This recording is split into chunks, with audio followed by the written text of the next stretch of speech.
Two, three, we do it. We have two digital. Oh, we do. Mark and Sean are on that. Okay, good. Are we ready? Good evening. It's good. So let's get started. As I've mentioned several times, I'll say it this time, if you intend to speak to me, sign at the table. Those who do speak, because you can see we've got a full house, it's 2 minutes. Don't put drag it. Should go through like your time limit. I think that's probably enough. We have 2 members around. So we do here that appears there's 2 people attending online. I think that might be for the housekeeping. Should we start? Welcome to the June 2nd, 2026. First order of business is approval of 7/2026 minutes. If there are any comments, changes, please speak up. They be approved. Motion to approve for second. Second. Second. All in favor of approval? It's from April 7, 2026. Opposed? We can vote, yeah. I hope you can hear me. We can. Now we can. Okay. Abstain. And abstain, Brendan. First item on the agenda is of business. It's PSC 26-10, Harmony subdivision 3G 72, 943G 75, 943G 224, and 943G 249. Presentation, I suspect we'll have one. And the drill, state your name, affiliation. And this project is a 12-lot single-family residential development with a nearly 500 lineal feet proposed public road with sidewalks and open space, as well as stormwater management. I'm sorry, what's the point? Microphone's not working. Okay, is the microphone? I can be loud. Microphone needs to be on.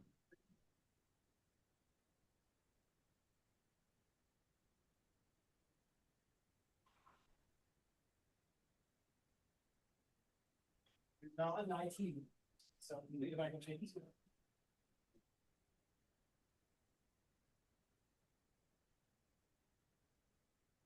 Can she use one of those, Matt? I'm sorry? Can they use one of those? Yeah, they just always have.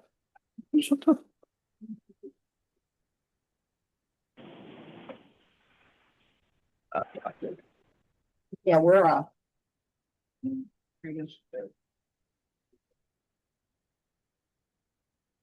It's pretty loud, so it might work. Yeah, I can. It's fine. Yeah, no worries. It's okay. If it falls over the edge, can someone hand it to me? Okay, can you hear me now? Yeah. Okay. Thank you. You're welcome. My name is Katrina Harmel. I'm with Scheffler and Company, and I am presenting the residential development for Whole Construction.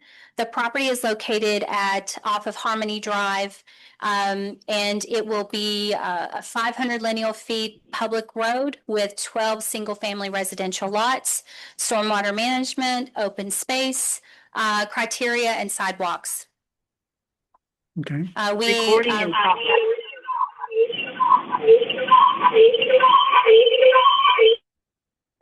have no idea. That was one of our attendees online, so he just muted, so it should be good there. Continue. Okay. Sorry about that. We did receive a review letter on May 11th, that which we have addressed and submitted back. There were a couple of items that we submitted or earlier on, one of them being the loading ratio for stormwater management, as that would have dictated any changes to the development that we were proposing.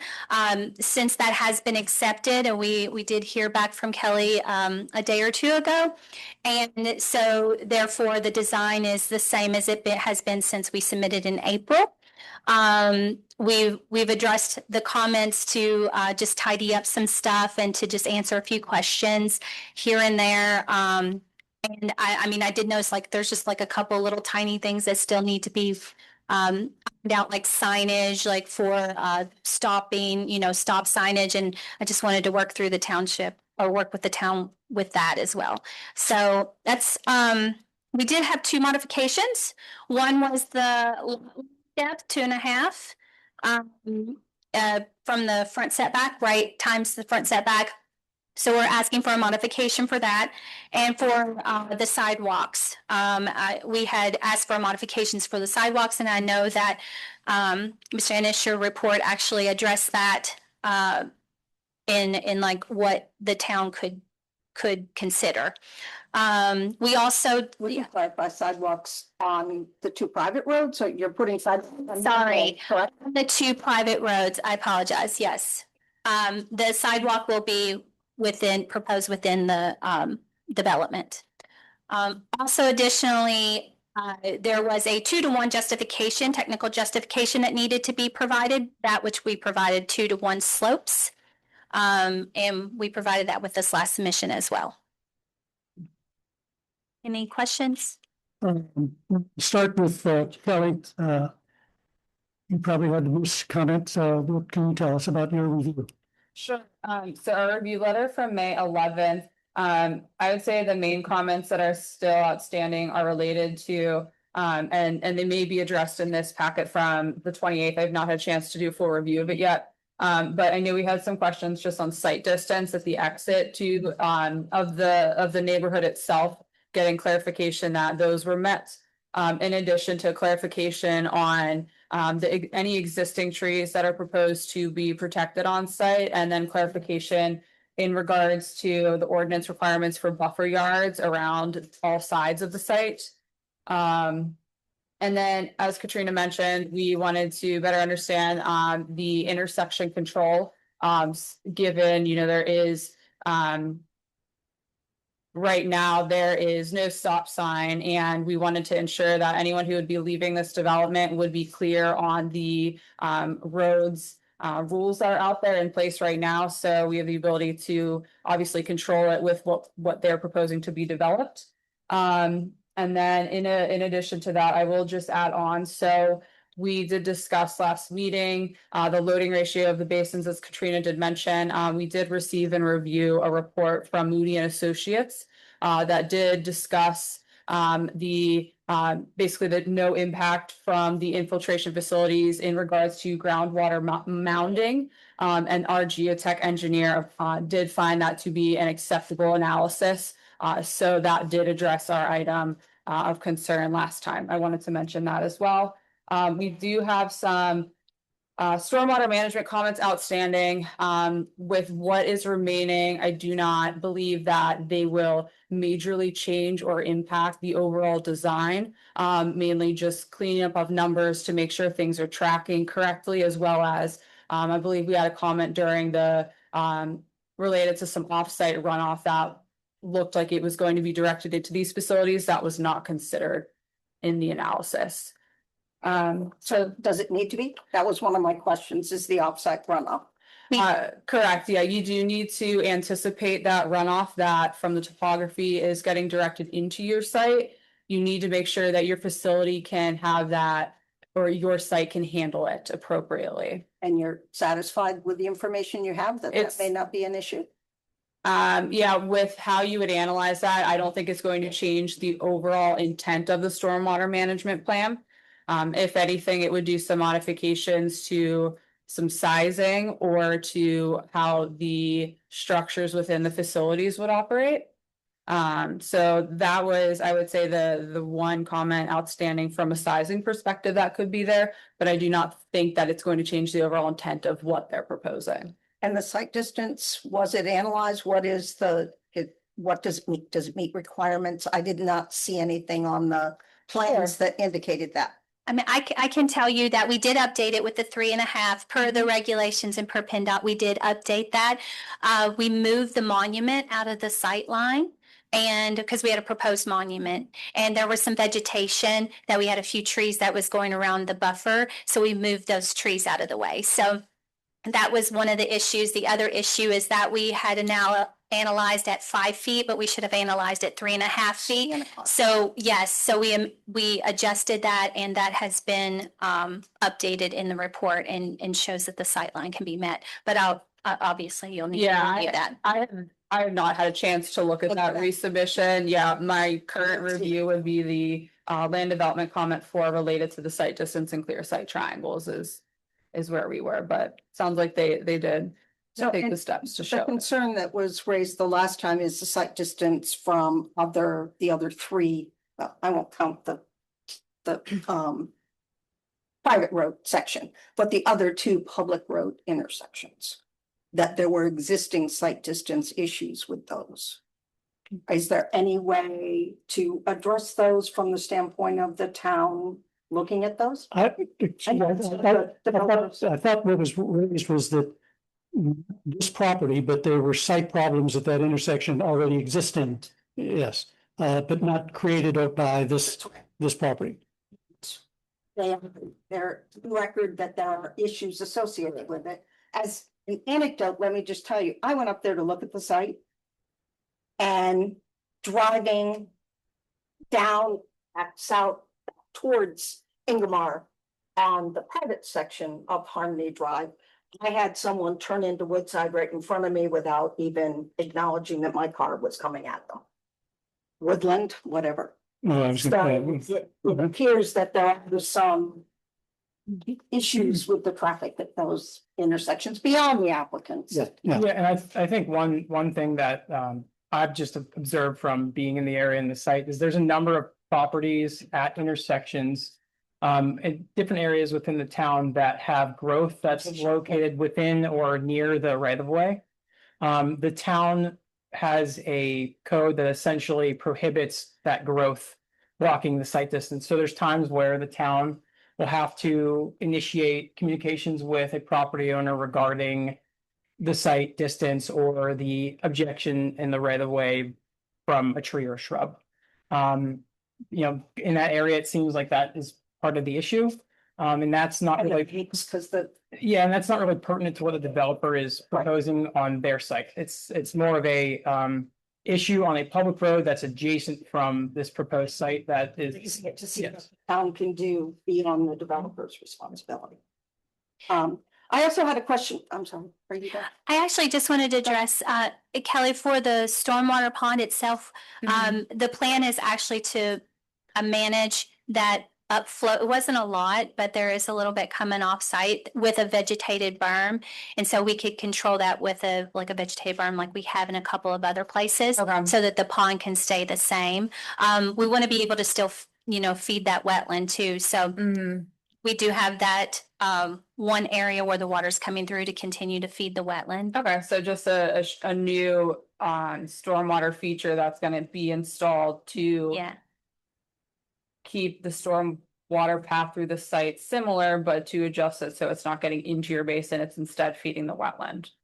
and going to the other, it can feed the wetland. Okay. Yeah, so it sounds like maybe the basin size isn't changing, but there's an additional feature proposed. Can I ask a question about you were saying that the loading and the infiltration rates on the stormwater facility? Is that it is a retention, not a detention, correct? No, so retention means you have a standing pool of water. Retention, not retention. Yeah, so Reversed. so they have a mix of facilities on here. So they did perform infiltration testing. So there is infiltration that is proposed throughout the site. They have multiple stormwater features. The above surface one that I think stands out to most people on the site on the left side, I believe that's an infiltration basin in that area. So it will hold water during storm events, but those facilities do need to dewater within, which means infiltrate within 24 to 72 hours. So there's not a, I mean, my concern is this lot 7, which has the stormwater detention facility on the site. There's an easement. Easement, Mhm, but yeah. it's on that lot. Yeah. Mhm. Is if how that's protected, that is the stormwater facility is fenced or whatever, so that residents of that lot don't end up in it. Sure, yeah, so currently the ordinance does not require fencing around detention facilities. So I That's do why I not, asked how yeah, quickly. yeah, so I do not have any comments in there, but yeah, the intent is for it to infiltrate within that 24 to 72 hours. And there's also a functionality of these facilities that will let water out, so it will drain out at a certain rate that needs to be less than what we are seeing in existing conditions. So they're analyzing a point downstream, so there is going to be some water that's not, it's not all infiltrated, but it does leave the facility to help dewater it. Maybe are you asking how will lot 7 affect the stormwater? The stormwater affect lot 7. I got you. So yeah, that hydrology report did evaluate lot 7 for the mounding. Yeah. Let me also ask you about the groundwater, the 3 wells that were recommended that might be impacted and should perhaps be tested. Yes. Your analysis just said should be tested after construction. Without a baseline, how do you know if they're not tested before construction? How do you know that there are impacts? Moody did provide that report with those initial parameters to be reviewed. I did not see where Moody said test it before. I didn't say that, I didn't see that they said tested after. They did say you Did could they? test it after and said that you would use the standard parameters. Okay. I I can definitely relay that question back to Moody and Associates. My Yeah, comment is more for your protection. yeah, In that understood. if those existing qualities are not meeting requirements, you should know that. It says water samples be collected and analyzed for the attached parameters by Pennsylvania accredited laboratory once prior to construction and once after construction. So that's in the recommendation.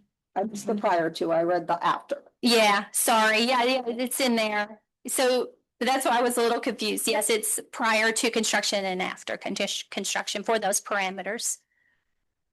So what you're telling us is the major comments related to this were stormwater.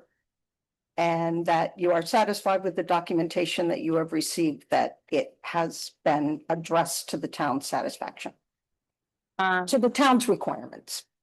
We still have outstanding comments, I will say, that are pertaining to the site distance, the buffer yards and the stormwater. Just stormwater I was talking about. I know site. Okay, is still yeah, out there. for stormwater, the major comments have been addressed. We still do have some items for improvement that we would want to see, but nothing major for what we had last time. They're minor in comparison. And the way to address the site distance concerns? I'd like them to verify what their plan of approach is for how that. I mean, does that happen?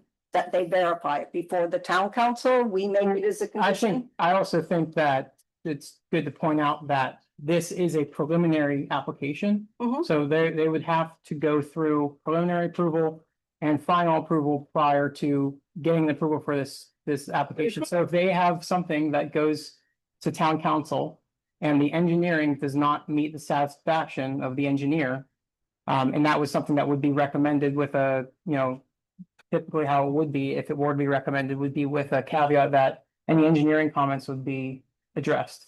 So if there's any major engineering comments that would adjust the site as it's developed, that would then require them to go back to preliminary review. So if they can't address those comments prior to a town council meeting with a satisfied letter, then town council wouldn't be supportive of applying for it, but it doesn't necessarily mean that the entirety of the engineering needs to be completed prior to a recommendation to be heard at a council meeting. My concern was that the alignment of the roadway may need to change based on what the site distance is. That's a pretty major thing that would change some lot lines and other things. So I wanted to make sure that if that was an outstanding issue, if it was addressed at preliminary rather than waiting to invest more money.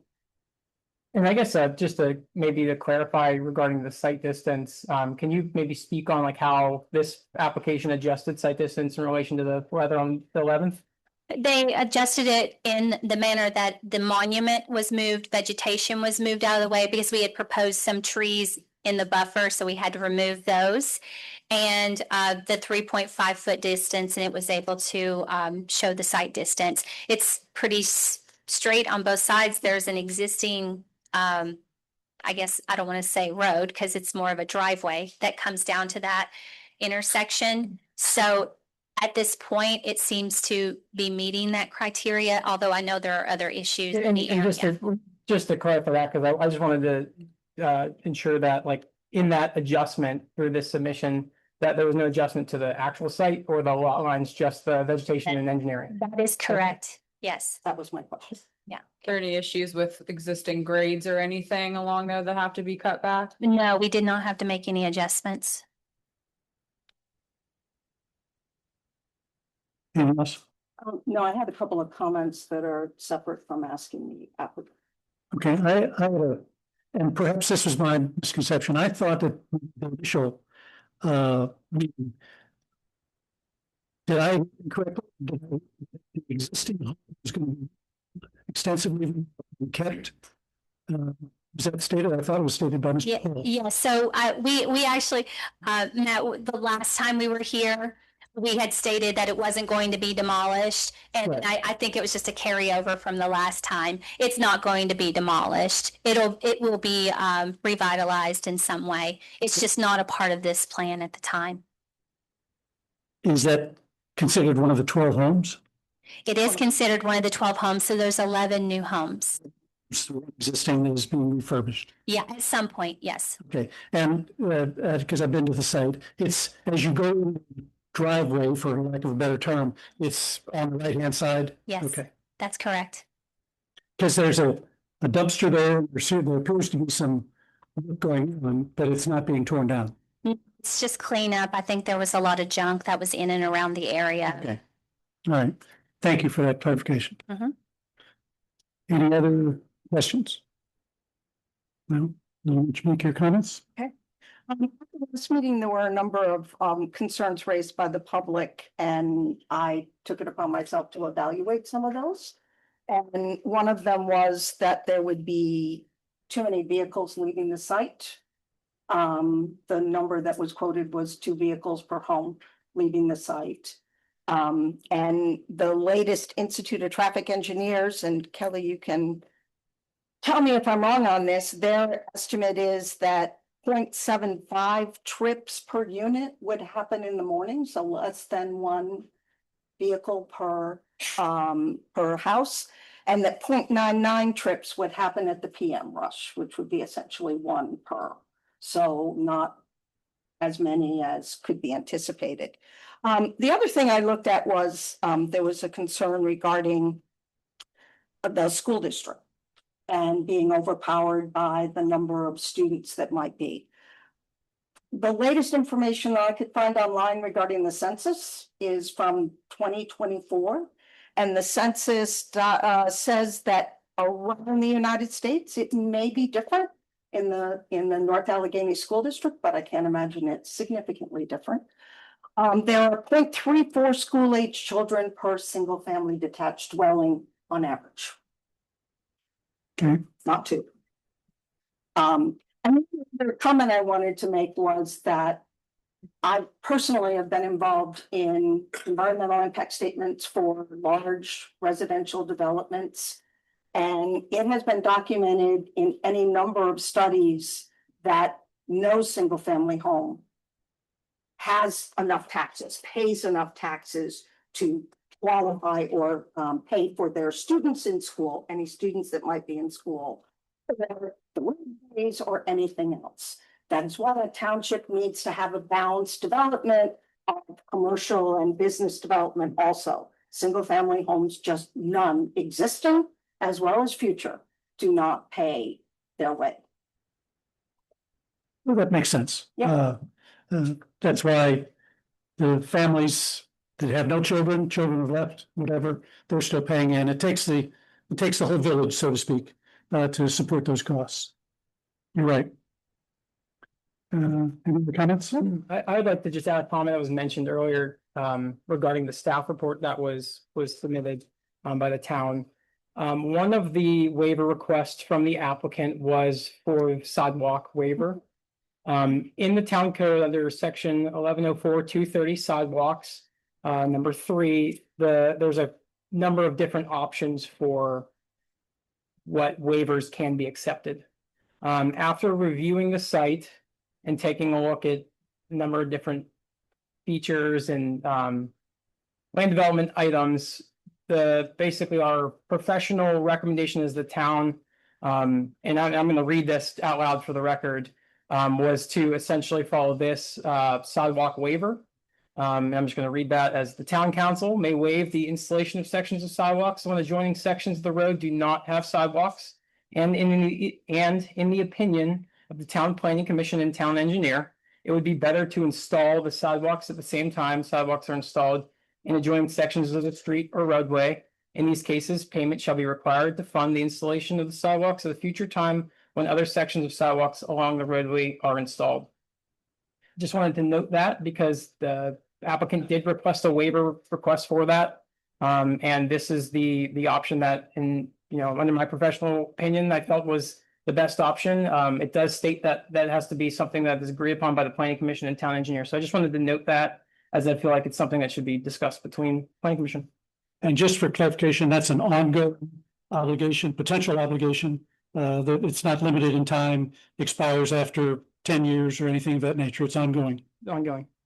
So that looking at the site, and you went out there too, the banks on the development side of the road way, the right of way, I guess, private right of way, substantial, and it would not make sense, I believe, to have sidewalks through there. They also provide quite a buffer after you end up putting the vegetation on also.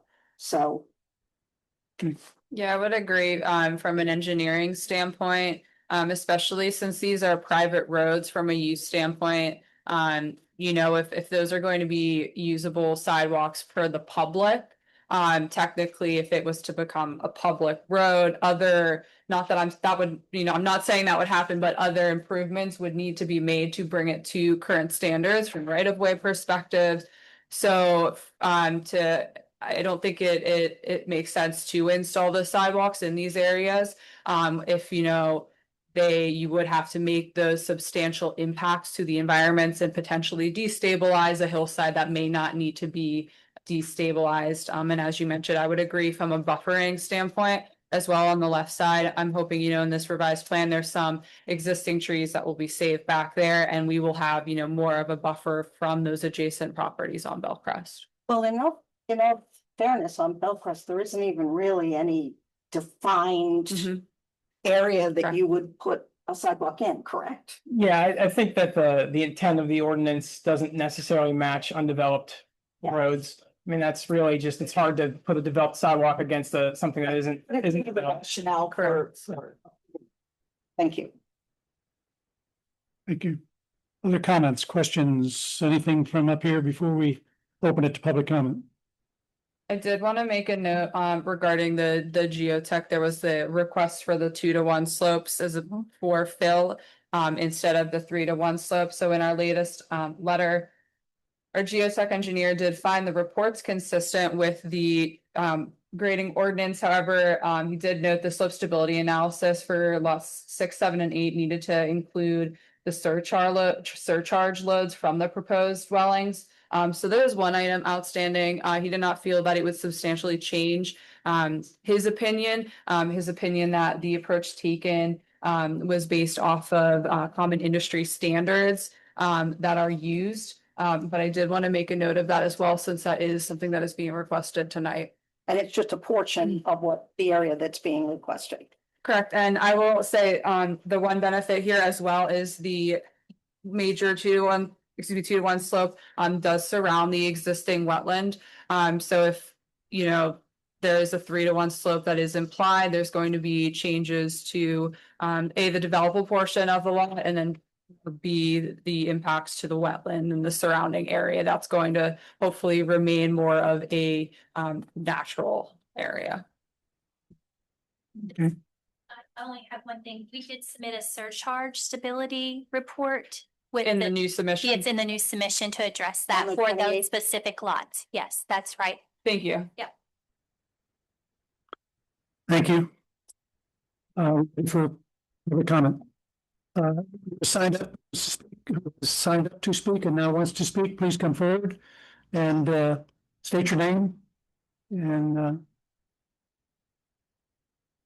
if everybody, again, try to limit your comments to the 5 minutes. We've got a lot of people who don't.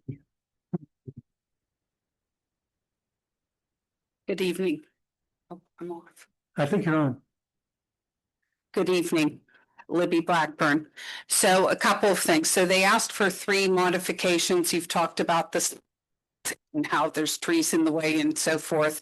I wish that a lot of the trees that were on the property hadn't been cut down.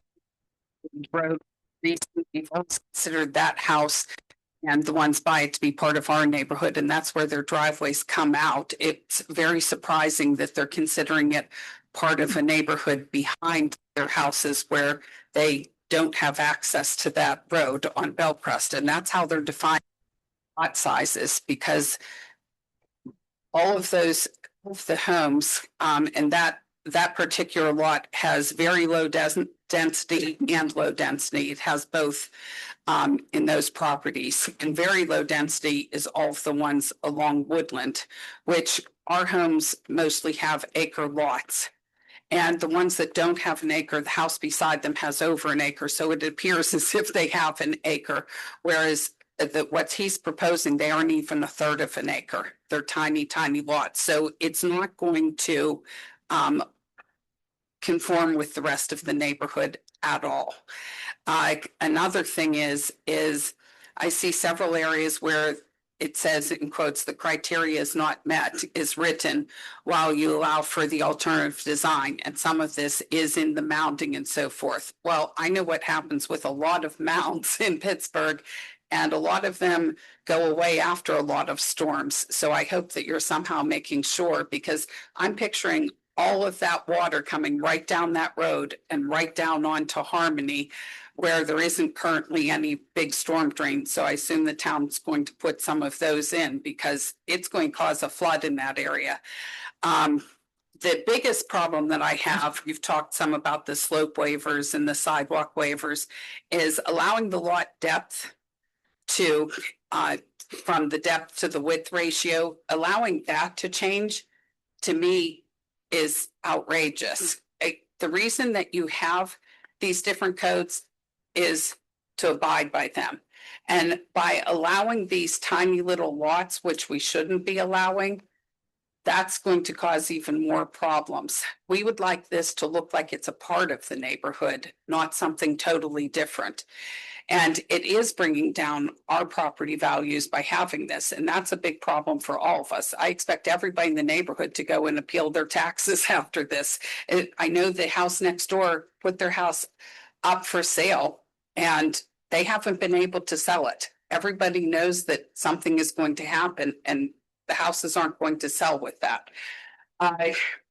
As for the North Allegheny, I can tell you, when we did all of our redistricting and we had the demographer, your figures are way, way off. Our houses, it's anywhere, and I'll get the exact number from them, but the last I heard it was 1.4 per household, so 0.34, whatever you said is not close. Even our townhouses are at a 0.6, which again is over almost twice what you expected for the single family home. So the big problem is with small elementary schools, you can't absorb many more people. There's several grades. If 4 more people came in, we'd have to redistrict or hire another teacher and find another classroom. So small elementaries can't just absorb a whole bunch of houses, and large elementaries can absorb people. But the cost is great to the taxpayer either way, because as we talked about, and I think you all agree, it costs a lot more than you're getting in income to educate a student. So every house that goes up, it ends up costing us. Now, commercial properties, you're right, that's where you end up making money. But unless we have a bunch of commercial properties going up, we aren't absorbing this. I would say mostly the modifications, we can't allow for that. The other thing that worries me is with stormwater management that everybody has talked about. I know when I did something at my house, I put in triple what was required by the town for stormwater management because I wanted to make sure that I wasn't causing problems for my neighbors or if anything else was going on. I have real fears of this. And because so many people are on wells, I'm wondering what your plan is, because he says he's going to have the homeowners association be maintaining things. Well, one thing I know is that homeowners don't realize what they're walking into. Like all these homeowners, they aren't going to realize, they'll all be complaining when a school bus doesn't go up on that cul-de-sac and pick them up. Ma'am, you're 5 minutes. And nobody realizes it. So we have to let them know. Last comment, when you're going from a private road to a public road, you lose the right of way. So we maybe should put a stop sign at the end of private road harmony so people realize that's the stop. Public to public under vehicle code has the right of way. Okay, thank you very much. Thank you. Next.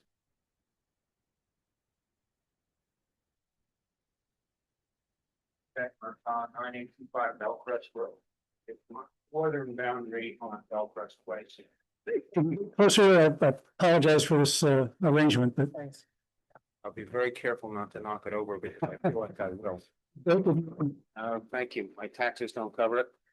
I read with interest the May 11th letter from the township engineer, which indicated that the applicant was discussing the application for easements with the residents of Bellcrest Place.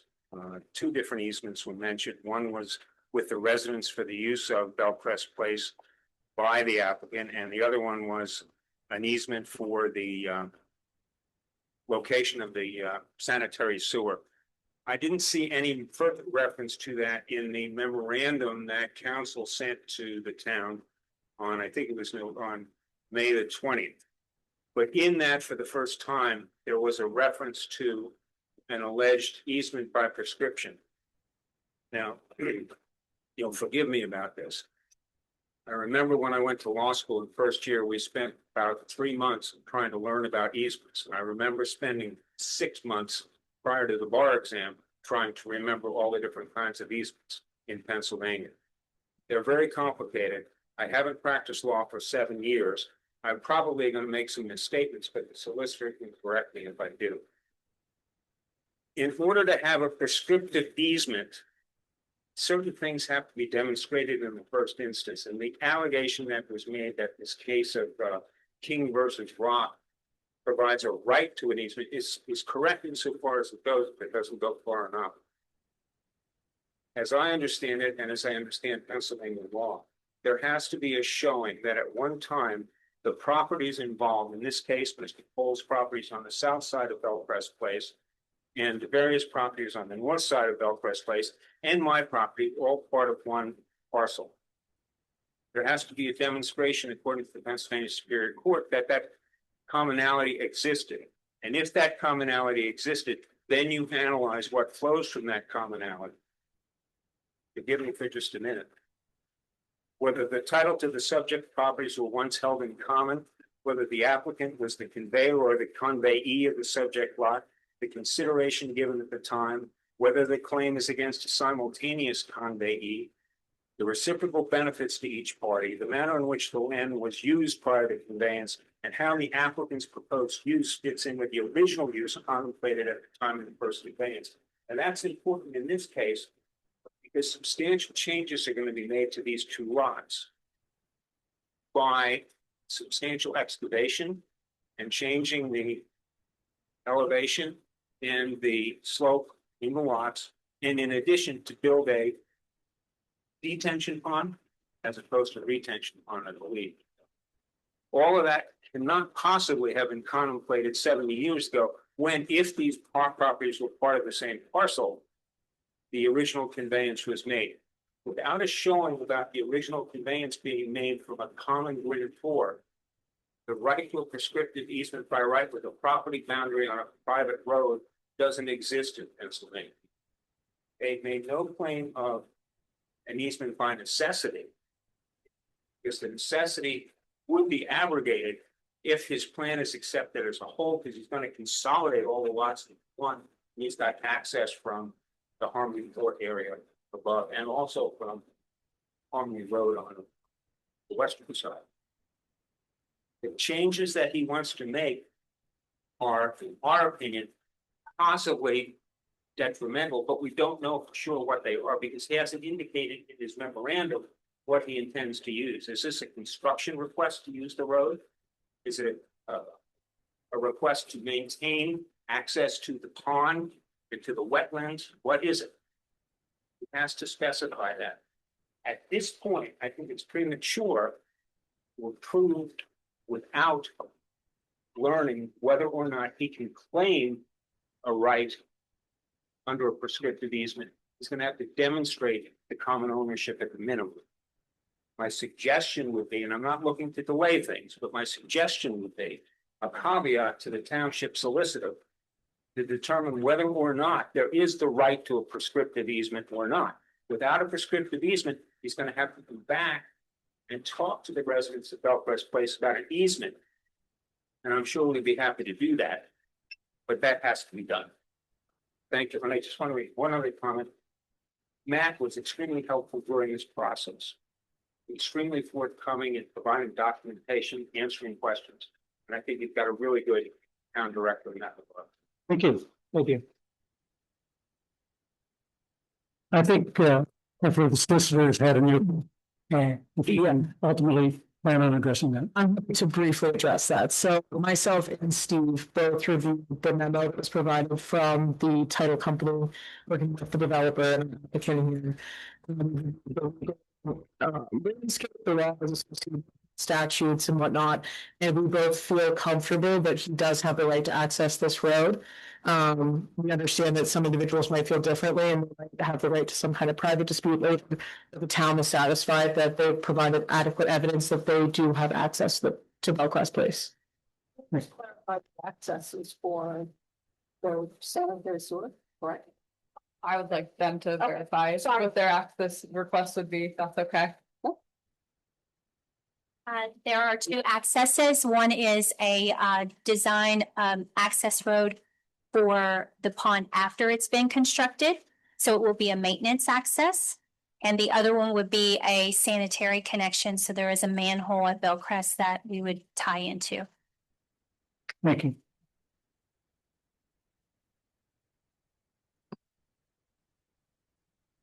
Mike Tanneroy, 375 Bellcrest Place. In the house down in the corner where all the water's gonna run into. I was never a lawyer, but I want to talk about the easements too. For 50 years, the families on Bellcrest Place have maintained that road with their own money, their own time, their own sweat. The property owner that has the land, they never once set foot on that road. They never utilized it. They never pitched in for help. They did not maintain it. There is no interaction with them at all on that road. So now they're saying that the house at that top corner, at the same time, 8 acres away out of that road.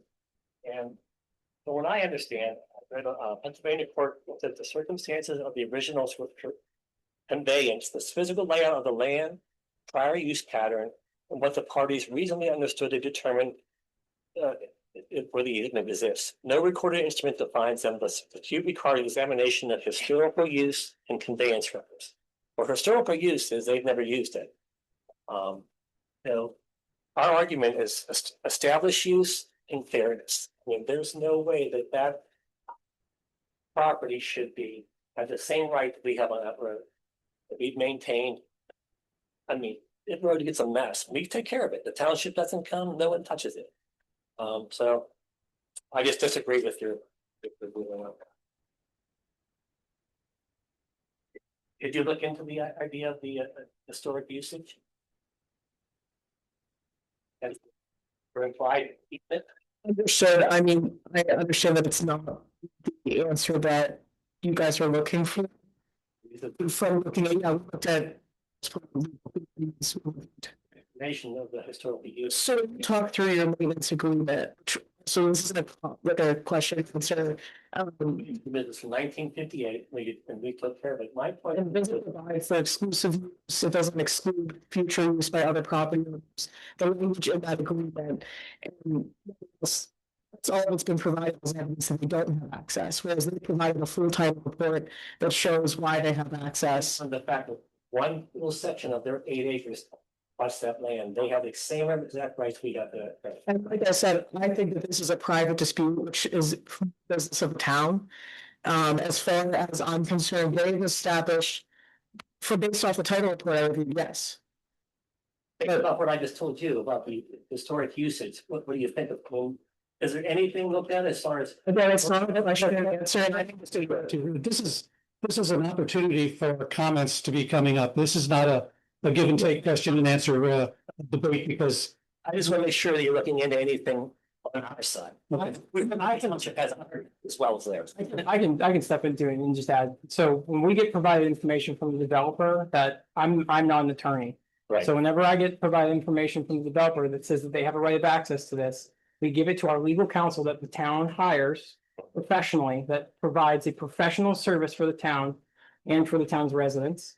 So that is something that they looked at. They did look at that legally. If you disagree with what the town solicitor has to say about this item, I would recommend that you get an attorney and then challenge that in. Who has money for the attorney for this stuff? Right? I mean, we're talking about private section, private portion of a road. Any input in this situation? It was all decided between them and you guys. We were never involved in any discussions. Yeah, I received the private maintenance agreement because Matt's said that alone. Sit down and discuss whatever. thank you. Next.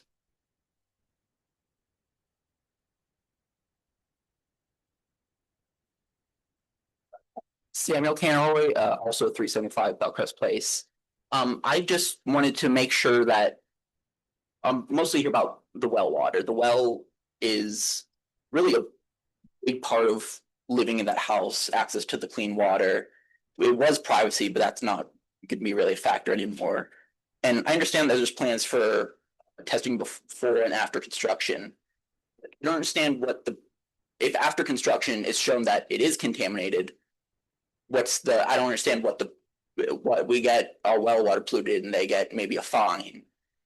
And then even if it isn't polluted after construction, what about 4 years down the line, 5 years down the line?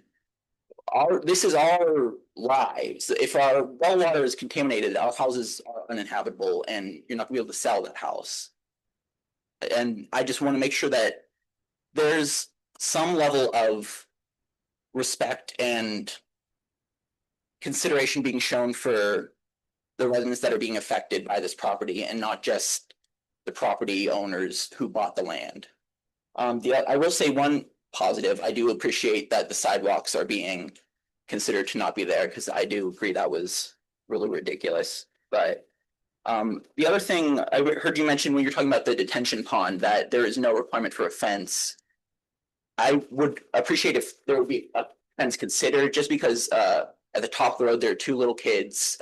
Most of the people on the road have pets, and even beyond that, if a wild animal gets in there, it's stuck down there, it's going to die down there. That's a smell. If water fills in, that could contaminate. It's just I wish there was more safety considered when it comes to the detention pond. I understand that there's not as much risk of drowning because of it's not a retention pond, but you're still not going to easily be able to get out of there without assistance.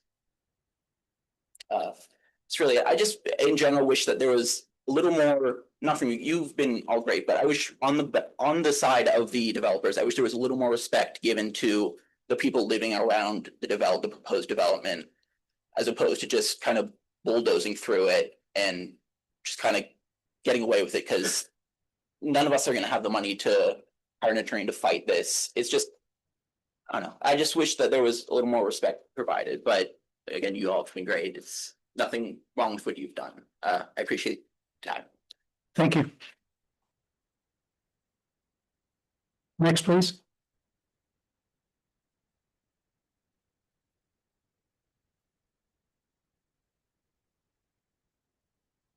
Good evening, ladies and gentlemen. My name is Julie Greenberg. I live at 1000 Woodland Road with my family. I'm here to address 3 points this evening. First, I urge you not to waive the sidewalk requirement in its entirety. I understand completely the concerns and the situation with putting sidewalk on the private portion of the road, and I don't disagree with the decision to waive that portion of the sidewalk requirement. However, nothing that's been discussed here tonight or in any of the plans that have been submitted addresses the dangerous component of that intersection. And even though it doesn't connect to other sidewalk segments, there should be sidewalk installed on the Harmony Road frontage of the property in order to provide a protected walkway for the many, many, many pedestrians, children, people with pets, kids on bicycles, etc. As that intersection becomes more heavily trafficked. There are numerous near miss incidents at that intersection every week.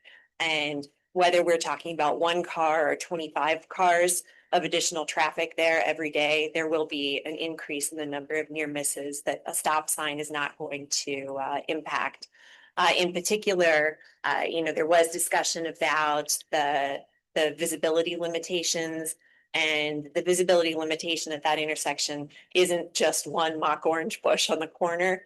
It's if you're coming south on Harmony or north on Harmony, I'm sorry, the entire home on the corner with the 4 garages and the mature trees that are there blocks the visual headed as you look towards Woodland for an entire block.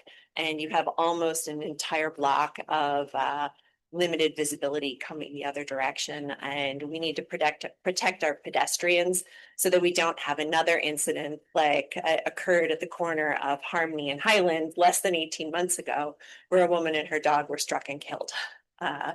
So that again, I would request that you not waive the sidewalk requirement in its entirety. Secondly, as Mrs. Blackburn indicated, I urge you to deny the request for the lot width ratio waiver. Sorry, it's a little bit of a mouthful.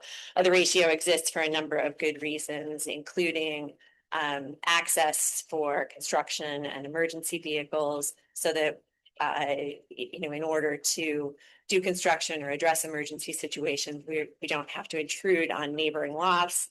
It also exists to provide consistent proportionality among lots and to maintain the visual character of the neighborhood to protect property value. As far as I'm aware, the township does not make a routine practice of waiving the lot width ratio, and to do so here would permit a development that's significantly out of character with the rest of the lots in the neighborhood and will have a negative impact on the character of the neighborhood. And third, I urge you not to approve the lot plan insofar as it includes a new home built on what's denoted as lot 1 on the schematic.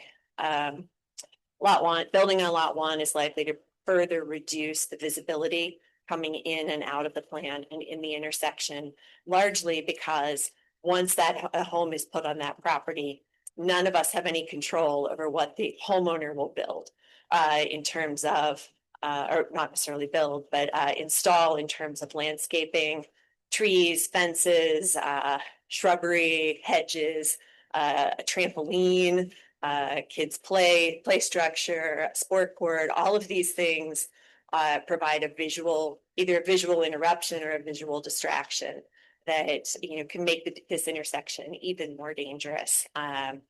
There is plenty of demand in this community for estate-sized homes, and I'm confident that there must be a way to rehab the existing home if the desire is to keep it, and maintain the existing home and lot one as a contiguous single lot. It's more in character with the property immediately next door and the rest of the homes as you come up Woodland Road. And with that as a single lot, the existing home plus lot one, the remainder of the development to the north on Harmony Manor Road isn't going to be terribly visible to the rest of the neighborhood, and doesn't present as much of a visual concern there. Thank you very much. Thank you. Next, please.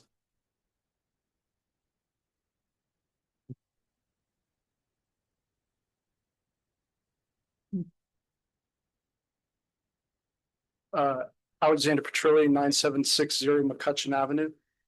Can folks hear me? Yeah. So I'm really here just to ask two questions. One is related to all the information that was provided, or feedback that was provided to Matt. Does that go into sort of the official record questions and so on and so forth? Is that tracked? Do you mean like the comments from Yeah. tonight's meeting? No, like comments, questions, concerns about Harmony Manor.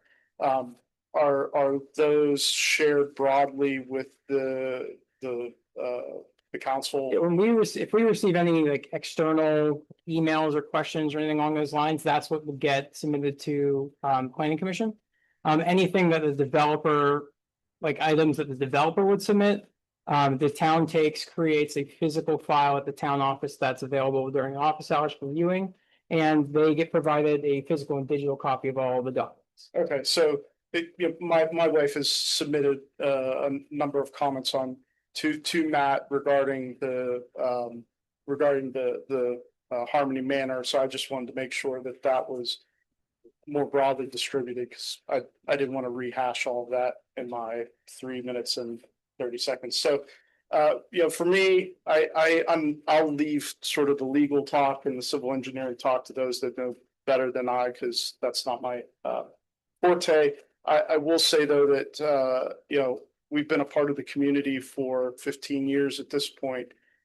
We absolutely adore Ingomar as a community, what the school district, the neighbors that we have, the 3 gas stations that are very close to one another for some reason. But at any rate, we enjoy every aspect of that community. Agreeing that the traffic hazard that is there, I do want to highlight that the community does have a culture and a sort of a sense of identity in and of itself. I have, personally for me, my biggest concern is the fact that the property that's being considered, or the installation that's being considered, is being treated as if it's not going to be part of that community, when in fact it very well will be.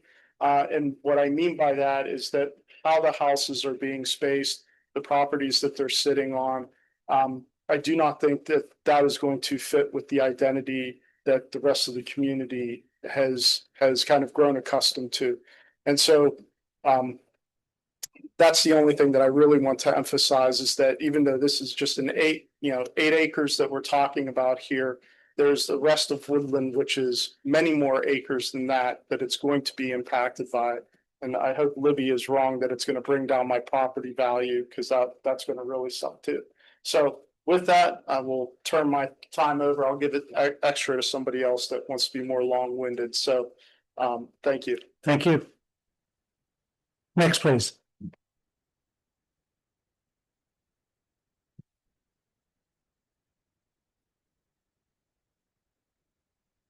Hi, I'm Lori Cooper. I live at 9781 Brant Avenue, so I'm 2 streets over, or street over. I just wanted to comment that just like everybody else said, the size of the lots, not fitting in the neighborhood. The properties that are down from this 8-acre property, there's 4 properties that are all 1 acre and one being 1.5 acre. And then we're going to smush all these houses onto 0.3 acres. Obviously will be, stick out like a sore thumb. The second thing I wanted to note is that, again, the intersection safety, if you can see on the plans, the driveway that they're looking to keep, it comes out, it's not exactly square with Woodland Road. It is off-centered by a bit, so that intersection will remain dangerous. I don't know if there's ever, if you guys have ever asked to have a traffic study done, but I would also ask that a pedestrian study be done. We have a ton of people that walk through our neighborhood daily. We actually have people that come to our neighborhood from other neighborhoods to walk through our neighborhood. It seems to be a little flatter than other places. And so, we do have a lot of walkers. We have no sidewalks on any other street, including this one. So that will remain a danger for everyone as well. That's all. I'll look at my 3 minutes and 20 seconds. Thank you. Next, please.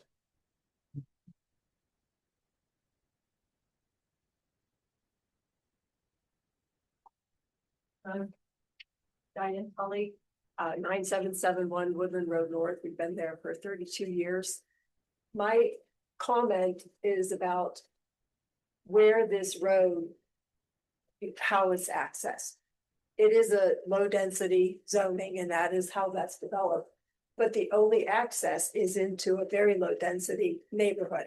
And that's defined as a neighborhood established to preserve existing low density residential uses to maintain ample space due to factors such as topography, water courses, limited public utilities, and limited road access points.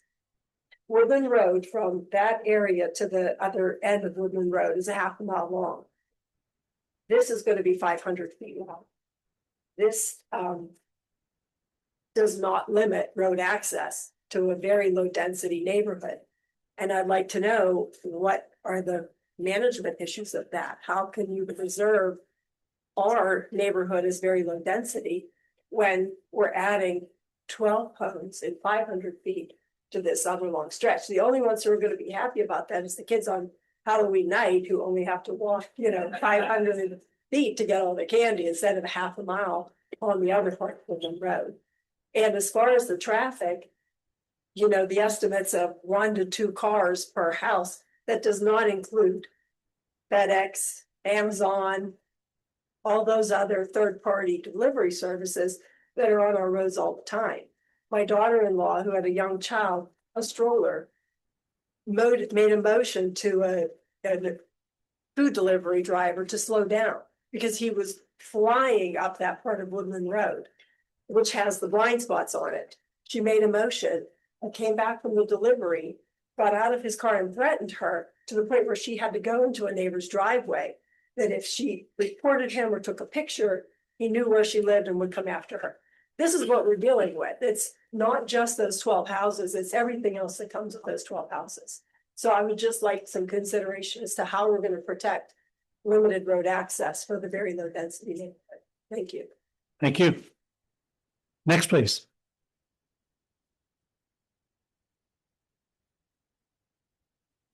If we're finished, I knew it.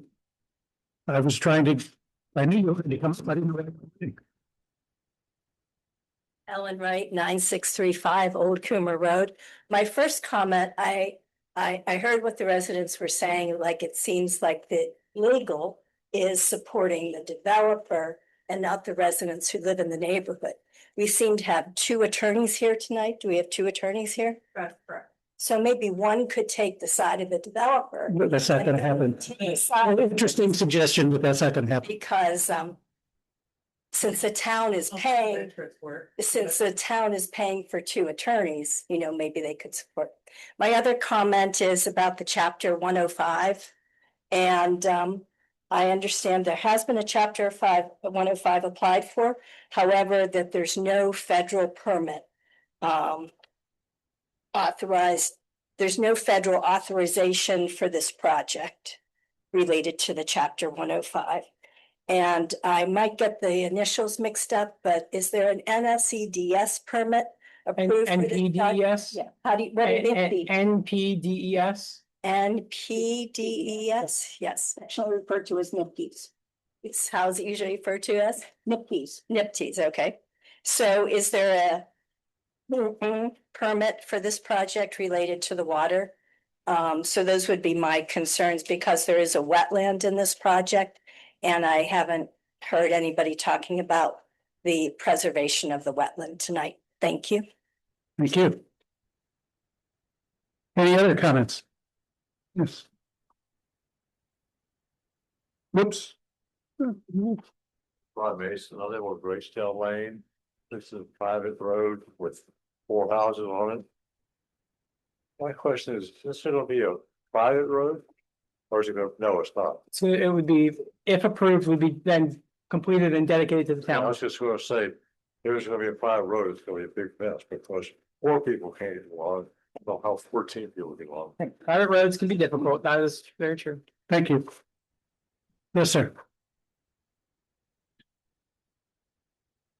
Hi there, Matt DeLuco, 9767 Bellcrest Place. So this is going to be developed basically in the backyard. So the concerns that I have are primarily around, I think it's lot 7, where the long driveway extends across. So one, to comment to what everyone else says, the character of this does not match the neighborhood. I understand it meets the bare minimum requirements of 0.28 acres. But everything that is being done with, waivers and exceptions is to fit this into the landscape around these wetlands, and make this work with the landscape. Now, with that one house, I understand that they're going to be putting in a ornamental shrubbery, trees, things like that to introduce some privacy. But those are going to take 15 years to grow in. And in the meantime, this house is going to be facing into my backyard. So I understand that is required based on the orientation and the lot setbacks. So I don't know if anything could be done about that so it can face its own cul-de-sac rather than existing neighbors' backyards. But that's upsetting. The other concern that I have is with that driveway crossing the wetlands, which I think they put a permit in to the Army Corps of Engineers to get that approved to build over. There's gonna have to be some sort of drainage underneath there. And this whole area, my backyard is a very large hillside. There's a lot of hillsides that converge here. And beyond the wetlands, it's just very marshy area. So 5 feet past my backyard, if you step into it, you sink. And when we have the snow this past winter, it was marshy basically from where that next property over is. It's like a creek anytime it rains. So I just want to make sure that that is being appropriately considered in the stormwater management, that's going to be maintained, that it's planned for, we're having significant changes in weather and increasing rainfalls, increasing snowfalls. Is this planned for 50 years from now? Is whatever they put in place here not going to flood my backyard and my neighbors' backyards? Thank you. Thank you. Next, please.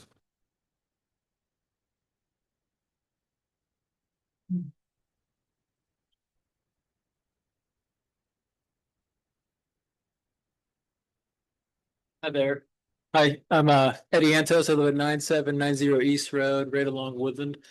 And I just had a few comments here about you guys had the PA. It was a comment from last time about the deer management system for McCandless. And we had the PA Game Commission here in the fall that talked about the deer population, how we need to handle it. So it was a very good presentation, but I thought it would be nice if we helped with the the PA Game Commission with when we develop these lands, the deer have less space to live, and we have issues with that. So I'm an archery hunter in the neighborhood, so I help out the best I can.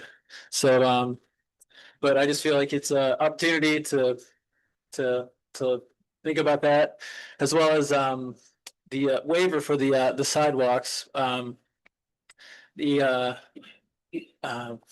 the McCandless Comprehensive Parks Plan talks about connectivity in our township and how we're trying to connect parts like Potters and Wall down the Brant Trail that was connected, and there's other plans to connect all the way to the Rachel Carson Trail.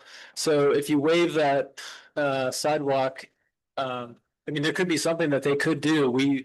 Myself, I have two young children, 4 and 7. We ride bikes down Harmony down to get to Potters now, but there could be something that the whole construction could do to help with the township as a whole for connectivity. The connectivity issue is we do have as Lori pointed out about the pedestrian study that she recommended. I just feel that there's a lot of people that walk along Woodland that don't even live in our neighborhood. It's really impressive how many people come to our neighborhood and really truly appreciate the character of it. They come in from the Methodist side, but we do get a lot of walkers. There's a lot of cars. I myself, we park along Woodland, so it's an issue with my children. We get out of the car and they need to get. It's dark with all the trees we have, so they have to get into the house, and making sure a 4-year-old's not running around can be very dangerous, and it's a concern of all of ours for that. And adding 12 homes is just gonna make it even worse, because every one of these homes, they're gonna come down all those streets in our very low density area. So I understand like the staff, Matt, I emailed with you earlier. I understand the staff report. You are proposing that this goes forward.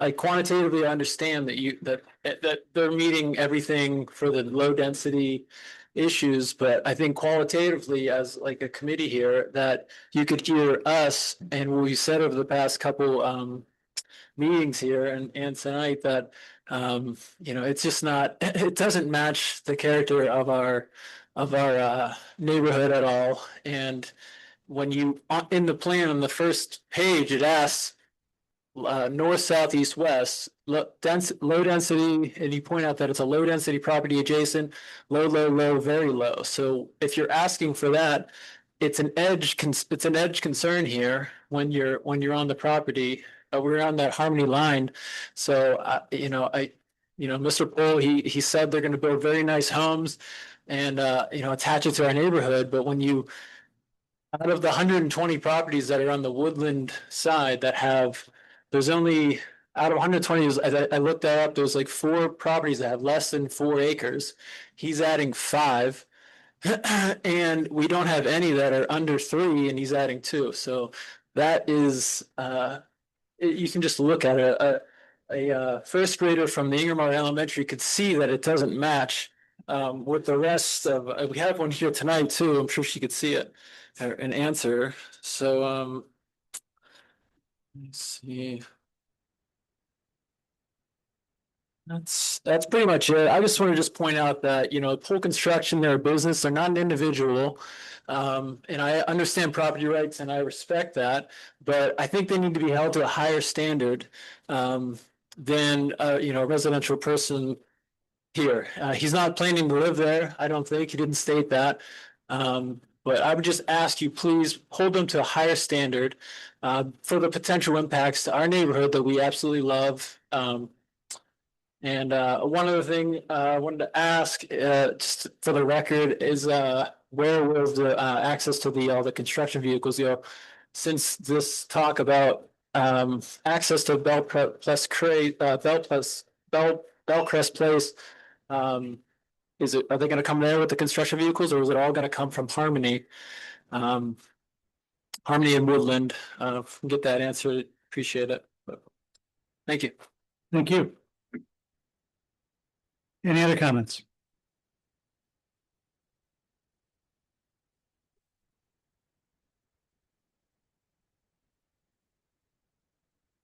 Josh Dish, 305 Bellcrest Place. I heard there was a couple wells that were gonna be tested. I know all the houses on our road, including our own, have well water. So I don't know what houses are included in that. We see the property from our house, so hopefully we would be included in that. We haven't, or nobody that I know that lives on our road has had any sort of notice, by anybody from construction or from the township about that. Also, I would just state again what was stated earlier about our private road and the maintenance that it requires. That's great that there's a legal loophole for them to do that, but there's no, that also gives them the ability to come in and deteriorate our road and put all that work and effort on us to bring it back up to standard so we can actually access our homes. Additionally, the other homes that are further down on Harmony, as well as the 375 Bellcrest Place, our neighbors that are here tonight, are just directly downstream from all of that. So I know after construction, I'm sure that it's a big concern because right now, even with the wetlands and with the way the water is flowing, there's with bigger storms, it causes a huge amount of washout on Harmony Road and on Bellcrest Place as well. And I know that all of those things have to get taken care of by the residents. The township does not help with that. So I can only imagine the additional homes up there, even just the water running off of onto Harmony at the very top. That alone will just create even more washout. So I just wish there was more consideration and support from the township for all of our homes that are in a lower density, but woodland, rural ish type of a setting. And then plopping, you said, next to us. Thank you. Thank you.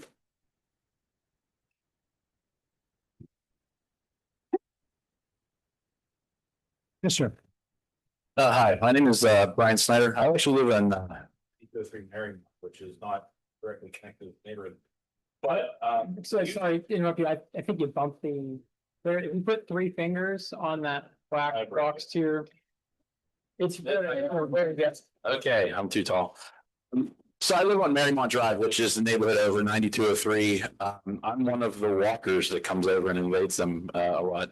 But I used to live at 9767 Bellcrest that Matt spoke about a few minutes ago. We sold that house a couple of years ago. So I had no intention on speaking then. I was just kind of curiosity to come, but a few thoughts. First of all, the folks that had talked about the wells. This is some years ago.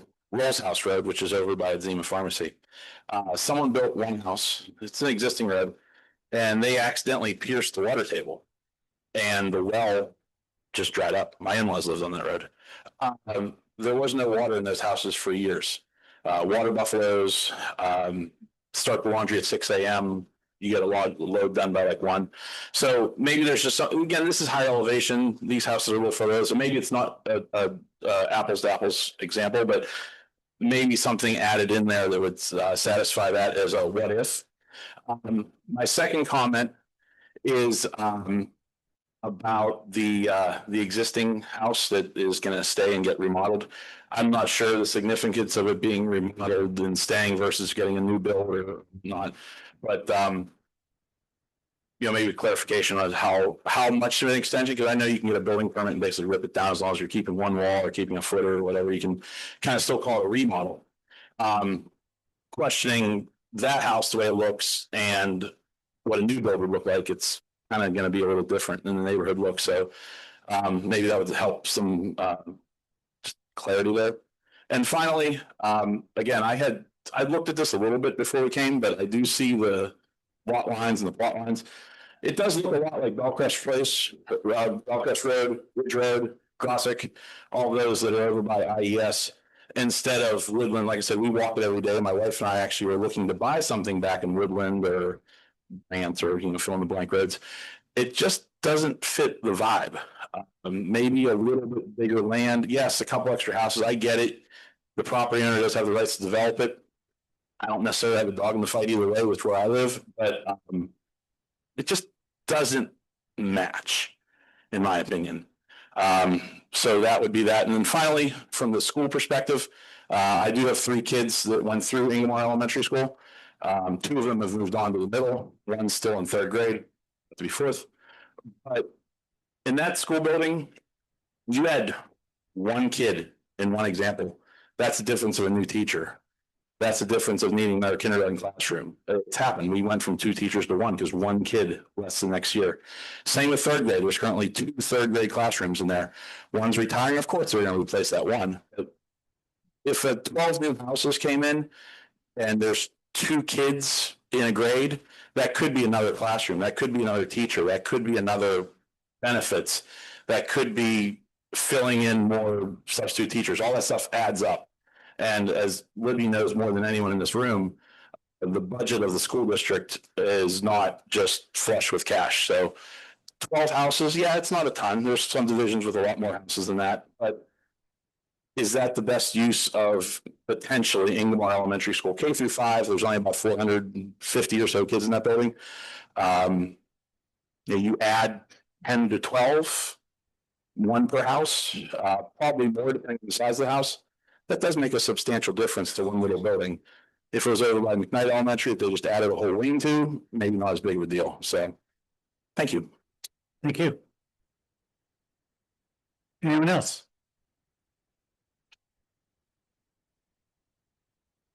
I don't see anybody coming forward. I appreciate all the comments. We do listen, we heard all these, we heard a couple of weeks ago or a couple of months ago when this first came out. There are competing interests in any community. We all know that. That's stating the obvious.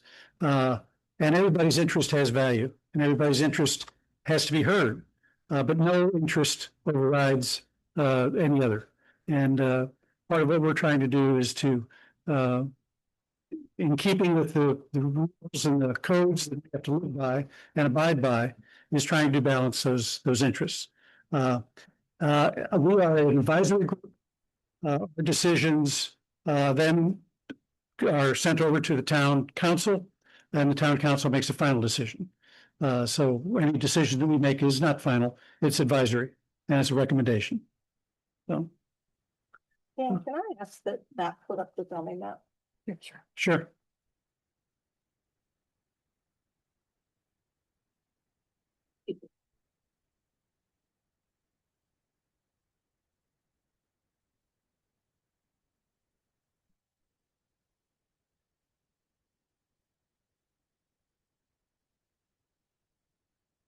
And also, while he's doing that, Kelly, or the developer, if I'm reading the plans correctly, you are proposing a sidewalk along the boundary of lot 1 on the public section of Harmony Drive, correct? To the property line. Right. And the other question is, and I'm not sure who would answer it, from the wetlands perspective, it looks like the driveway avoids the wetland. That plan shows it with the wetland impacted. There is a section of wetland that is impacted and they need to obtain the chapter 105 permit through the Allegheny County Conservation District or PADEP, whichever is the approving agency there. Which we did obtain probably about a month ago. Okay. Can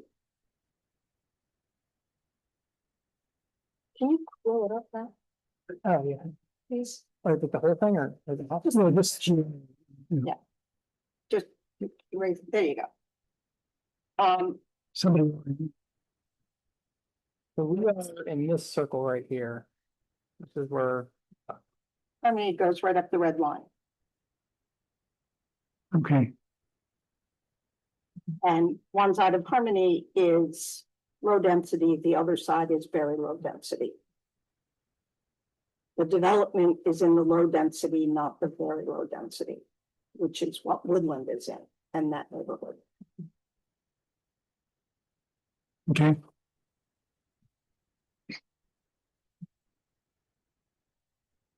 Is it major point? Yeah. Okay, thank you. Any other comments? Questions? How hard is it to throw a stop sign in? I mean, do we have to do a Within the- traffic study or can we just go out there and put a stop sign in at Woodland, Harmony, and then the entrance into this plan. We would need to do an assessment of it. It wouldn't need to be a full-blown study since it is on town roads. But it is something that can be looked at. Is the developer offering a stop sign at the new road? That was a comment we had, I believe, in our last letter. The May 11th, or excuse me if I'm wrong, if it was on the first one, to ensure there was a sidewalk there. And then I think our most recent letter, within, you know, the extent of their property was adding a sign indication to that stop sign. That would advise people what the traffic patterns are off of the site to help provide them that guidance. So right now, with this development, one of the three legs of that intersection has a stop sign. No, I don't believe any of them do. It's actually, gonna be a four-way intersection. One lane is wide. But it's a 4-lane intersection. A stop sign would be on the new development. So one leg will have a stop sign where the new road is being built.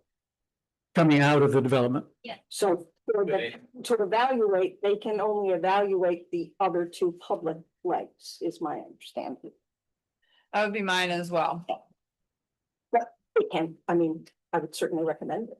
Yeah, I'm assuming there's not a lot of traffic coming up private road, so. There is, it's cars are. Yes.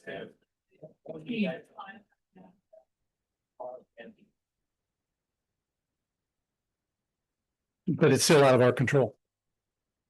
It would still be a part of the assessment. And I am happy to obviously have a traffic engineer here to speak on that from the town's perspective. But if that is something the town wanted to look at, since it is a leg that does add traffic to it, it would be included in that assessment.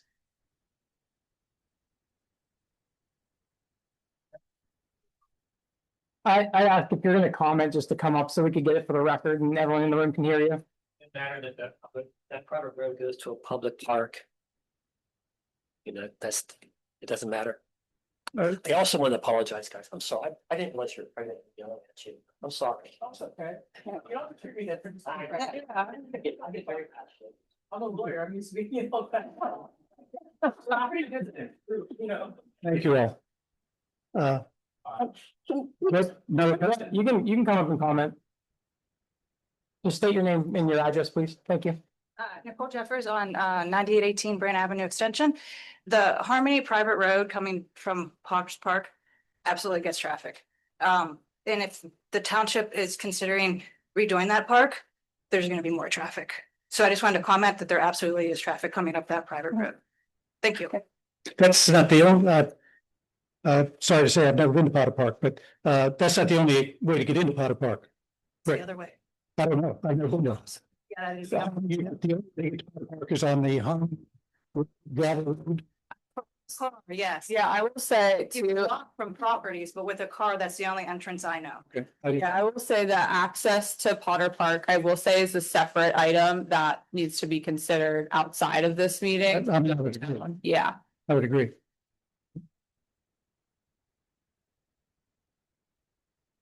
I've lived in the area for over 50 years. I'm good friends with all of the Potters who originally donated it.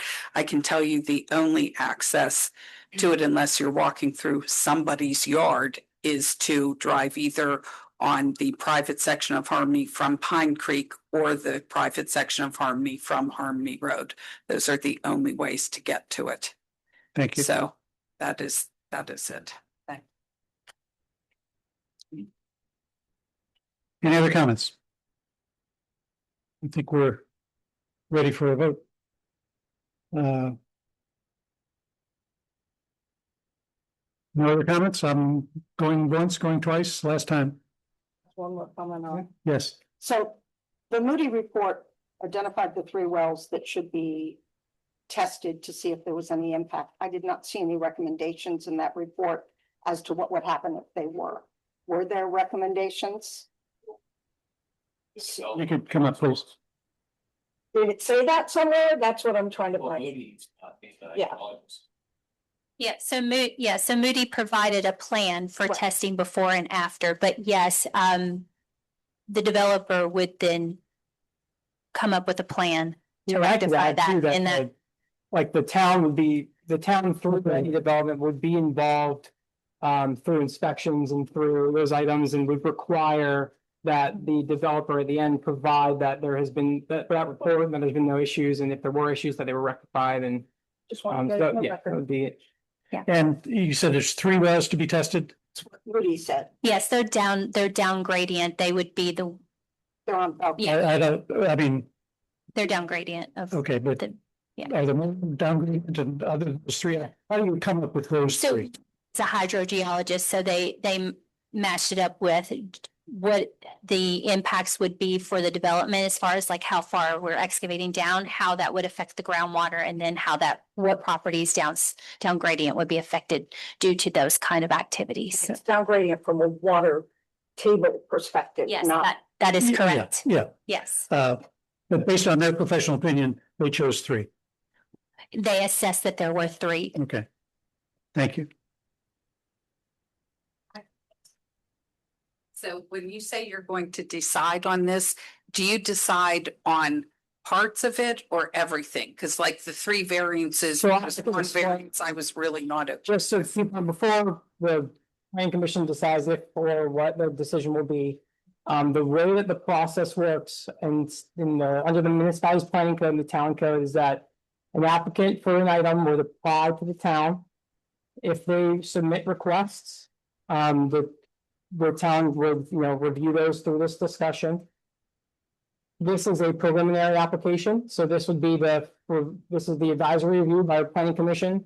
If they make a recommendation, whether it would be for approval or denial, the item would then get taken to the town council, who's the governing body, which would be at the next town council meeting, which would be on June 22nd, I believe. And that item would then be heard in the same manner we're sitting here right now, just with the governing body. If they were to get an approval or not approval in that sense, that would then move to a final approval if they got an approval. If they were denied, then they would be denied at that point. So they would either approve the whole plan is submitted or not approving. They can pick parts. They're approving, if they approve this item. And my assumption would be if they approve, it would be for my recommendation under the. Basically commenting that any outstanding comments from the engineer and subsequent letters from the engineer would have to be addressed prior to approval. So if they're approving the site as submitted. And the stormwater is accepted from the engineers with the caveat that if if there's any subsequent changes or significant changes that they'd have to come back for a review. And that's that's dependent on what their recommendation is. I can't speak for the recommendation that they're gonna make because they haven't done it yet. Yeah, I think that what she's asking is if the modifications are separate from the general plan approval, which they can be decided separately. So for instance, they could grant a modification, deny a modification, but recommend approval of the plan. So they can be treated separately. Does that answer your question? Asking, as I felt at least one of the modifications was crazy. So I would hope when they're making their decision, they would not approve that one. They would say that they weren't approving. And I would just ask Kelly, if a modification was not approved, that would be a substantial change to this. And then if any of the modifications weren't approved, this project wouldn't be able to be approved because it would have to change. Thank you. Yeah. So sorry, thank you. I apologize. I didn't understand. So is the plan then to address the 3 modifications separately? Sense. And then the plan itself aside and separate from the 3 modifications? Correct? That's the way I would seemingly address it. We need to, let's start with the modifications. And we need to have those stated for the record, so that we can vote on them one by one. Who's got the language of each of the modifications? You can pull it up. It was.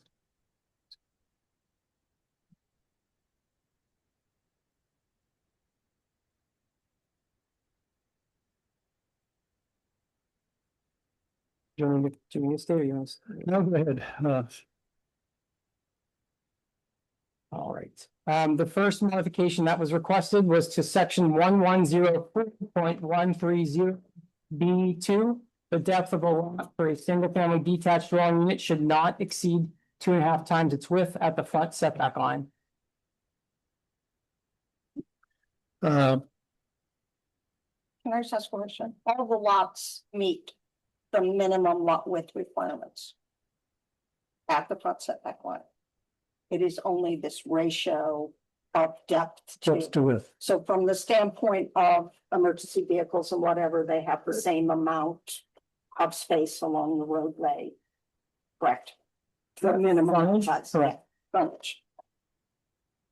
So, sorry, to belabor this. On the ratio of width to depth. For 3 lots, correct? I mean, just for the plan, the modification request is listed as they've requested it and as represented in the plan. I would like to know how many lots that is. I'm reading that it's my. I asked the developer to come up and answer any of these development questions.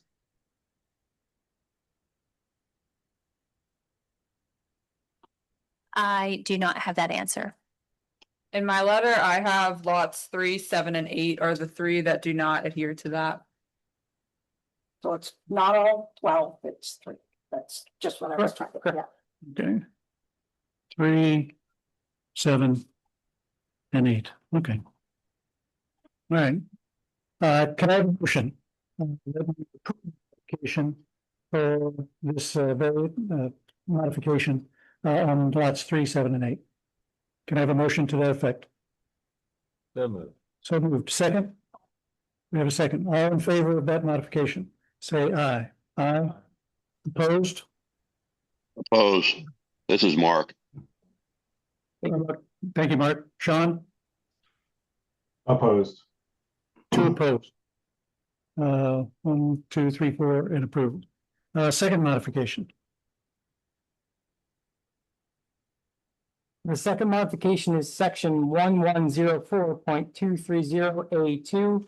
Notwithstanding that a land development plan will be required, not the developer of one or more buildings on a public street or private street shall be required at the time of construction to install sidewalks along their adjacent street frontage in accordance with town specifications. Okay, so in layman's terms, this is the modification for the sidewalks on the Harmony and Bellcrest Place, I believe it is. They're asking for modification not to have to install those. Can I have a motion for that, that we approve that modification? So move to second? Second. Second from Brendan. All in favor of that modification? Aye. Say aye. All opposed? Opposed. This is Mark. I'm aye on that one. Opposed? I'm sorry. Should we do a roll call? Just I want to make sure that we have that right. All right, Yeah, you want to do it? let's start at the end. Chelsea? Opposed, Chelsea? Mark, text, I think, in a line. Opposed or in favor? Mark, can you please confirm? Was that for me? I'm sorry, yeah, opposed. Opposed. Sean? In favor. In favor. Brennan? Opposed. Dan, in favor. And in favor. I'm sorry, 3 and 3. 3 and 3. Motion fails to grant the sidewalk exemption, for lack of a better term. And the third modification. The third modification, and Kelly, you can expand upon this as a technical request for the grading section 1705.06A. The maximum slope of cut shall not exceed 2 to 1, and the maximum slope for fill shall not exceed 3 to 1. Okay. So this modification is asking to be able to do that, not stick to the 3 to 1 slope. On analysis by the engineer that says it is not an engineering issue. Correct. Correct. So, can I have a motion to approve that modification? So moved, second? Second.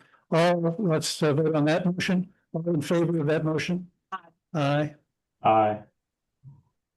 Opposed? Opposed, this is Mark. Is Mark the only opposition? I think he was. Okay. All right. The last order of business is the motion to recommend town council approve the PLC 26-10 Harmony Manor Plan with the modifications that we've just mentioned. Preliminary subdivision development block 943G 172, 943G 175, 943G 224, and 943G 249. This is a motion to approve with the modifications that were just mentioned. I guess with the understanding of all of the engineers' comments being satisfied of the engineers. As Matt had stated earlier, all the engineers' comments have to be met. And any of these last adaptions or changes that Kelly has said are still coming, that she didn't think would be significant, all of that has to be met. Can we add to that, knowing that it is the developer's issue, but add the request that the town do an analysis of the traffic flow and whether or not additional stop signs are needed at the other three lanes? I don't think that you can request that for the developer's motion, but that's definitely something that you can request to staff and I can take to town council. Okay.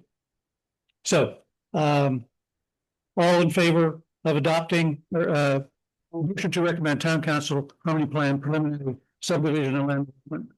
In favor? Aye. Did we get a motion? Yeah, I think you're gonna make a clear motion. Aye. Can I get a motion for that, please? I'll move to recommend approval. I'll second. Okay. And since the motion is for approval, in favor of that motion. Aye. Chelsea was an aye. Okay, Sean and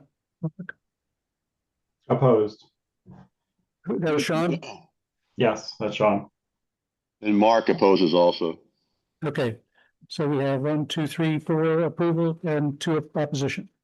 Did I count it right? All right, thank you. All right, thank you. We have new business. You're all welcome to stay, but we have other matters to go through. I would just add, as you're leaving the room, we're still conducting, still a public meeting, so you can just remain your voices down and take any discussions outside. Thank you.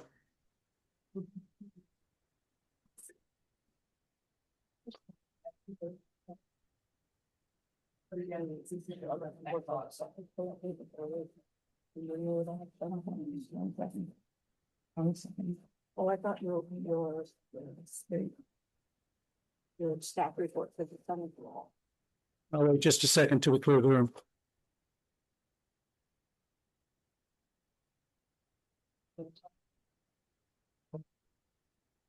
Okay, the second item on the agenda is business. It's PLC 26-13, the Burke Consolidation Plan, minor subdivision, block lot 828A 97, 828B 300. Do we have a presentation? Samantha Burke, 1306 Wendy View. My request feels fairly inferior after everything. So we are humbly requesting to eliminate the property line between the 2 parcels that we own, just to absorb them all into one. We're considering potential renovations and addition in the future. So we figured that was the first step. And that is all. It'll be on taxes, good. I hope. Can say on our end as well, we did review the plan and just had 2 minor items, nothing that would substantially change anything on the plan. Okay. I think they were both more textual based, not even plan based. Okay. Any other questions concerning the Burke consolidation plan? Okay. Thank you. An opportunity. Thank you. There's an opportunity for public comment on anybody who wants to comment about the Burke consolidation plan. Anyone to comment? Doesn't look like it. Okay. Can I have a motion to let town council approve the PLC 26-13 Burke Consolidation Plan, minor subdivision, block lot 828-97 and 828-300. Can I have a motion to approve? So moved. Second? Second. We have a second. All in favor? Aye. Aye. Aye. Okay, it sounds like all came through his eyes. Thank you. Next item on the agenda is PLC 26-12 SSB, Plan Subdivision and Land Development, Lot Line Revision, Block Lot 714L and 79, and 714L 80. We have a presentation for this matter.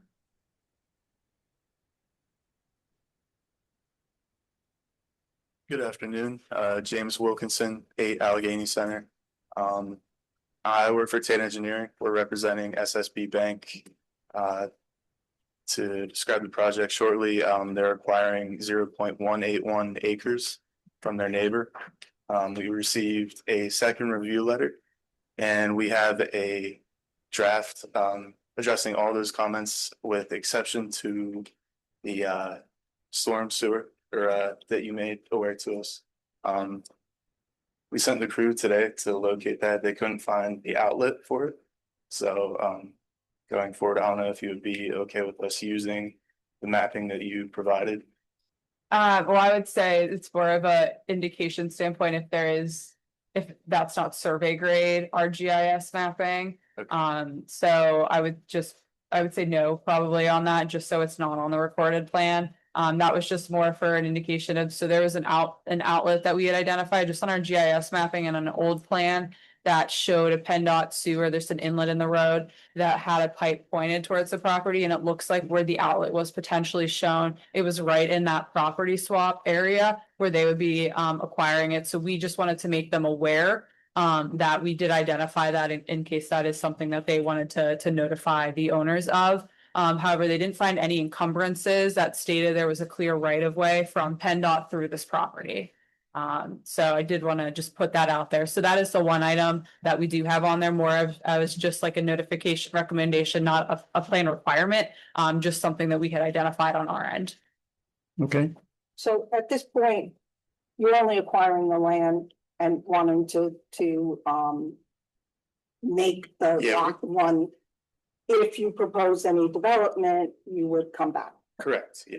Just wanted to get it on the record. Yeah. Just a lot line revision. Okay, and as I know that property, I mean, it drops off like a rock on one side. Yes, yeah, makes a lot of sense for SSB to acquire this piece. It does. Do you care to expand on what your plans are? So no plans for development, but that backyard, that single family home next to SSB Bank, their backyard that fronts Perry Highway. I mean, there's a steep grade between their house and that portion that they're giving to SSB Bank. So now it's more of a maintenance issue for the bank, potential. I can't speak to that, but That's for the homeowner. Yeah. Yeah. The homeowner. It brings the parking lot at the backside fully onto the property now, so that is one benefit. You see that? And the shed there as well. That the line goes. Right. How were they existing previously? Were they have some arrangement or easement or? I believe there was a previous arrangement between the two property owners related to this when this plan came in maybe 2017. That speaks to me, but I may be incorrect by a year or two. But there was something related to that previously. Okay. Yeah. And the parcel is zoned properly for the bank, Right. so. Right. Okay. Anything else?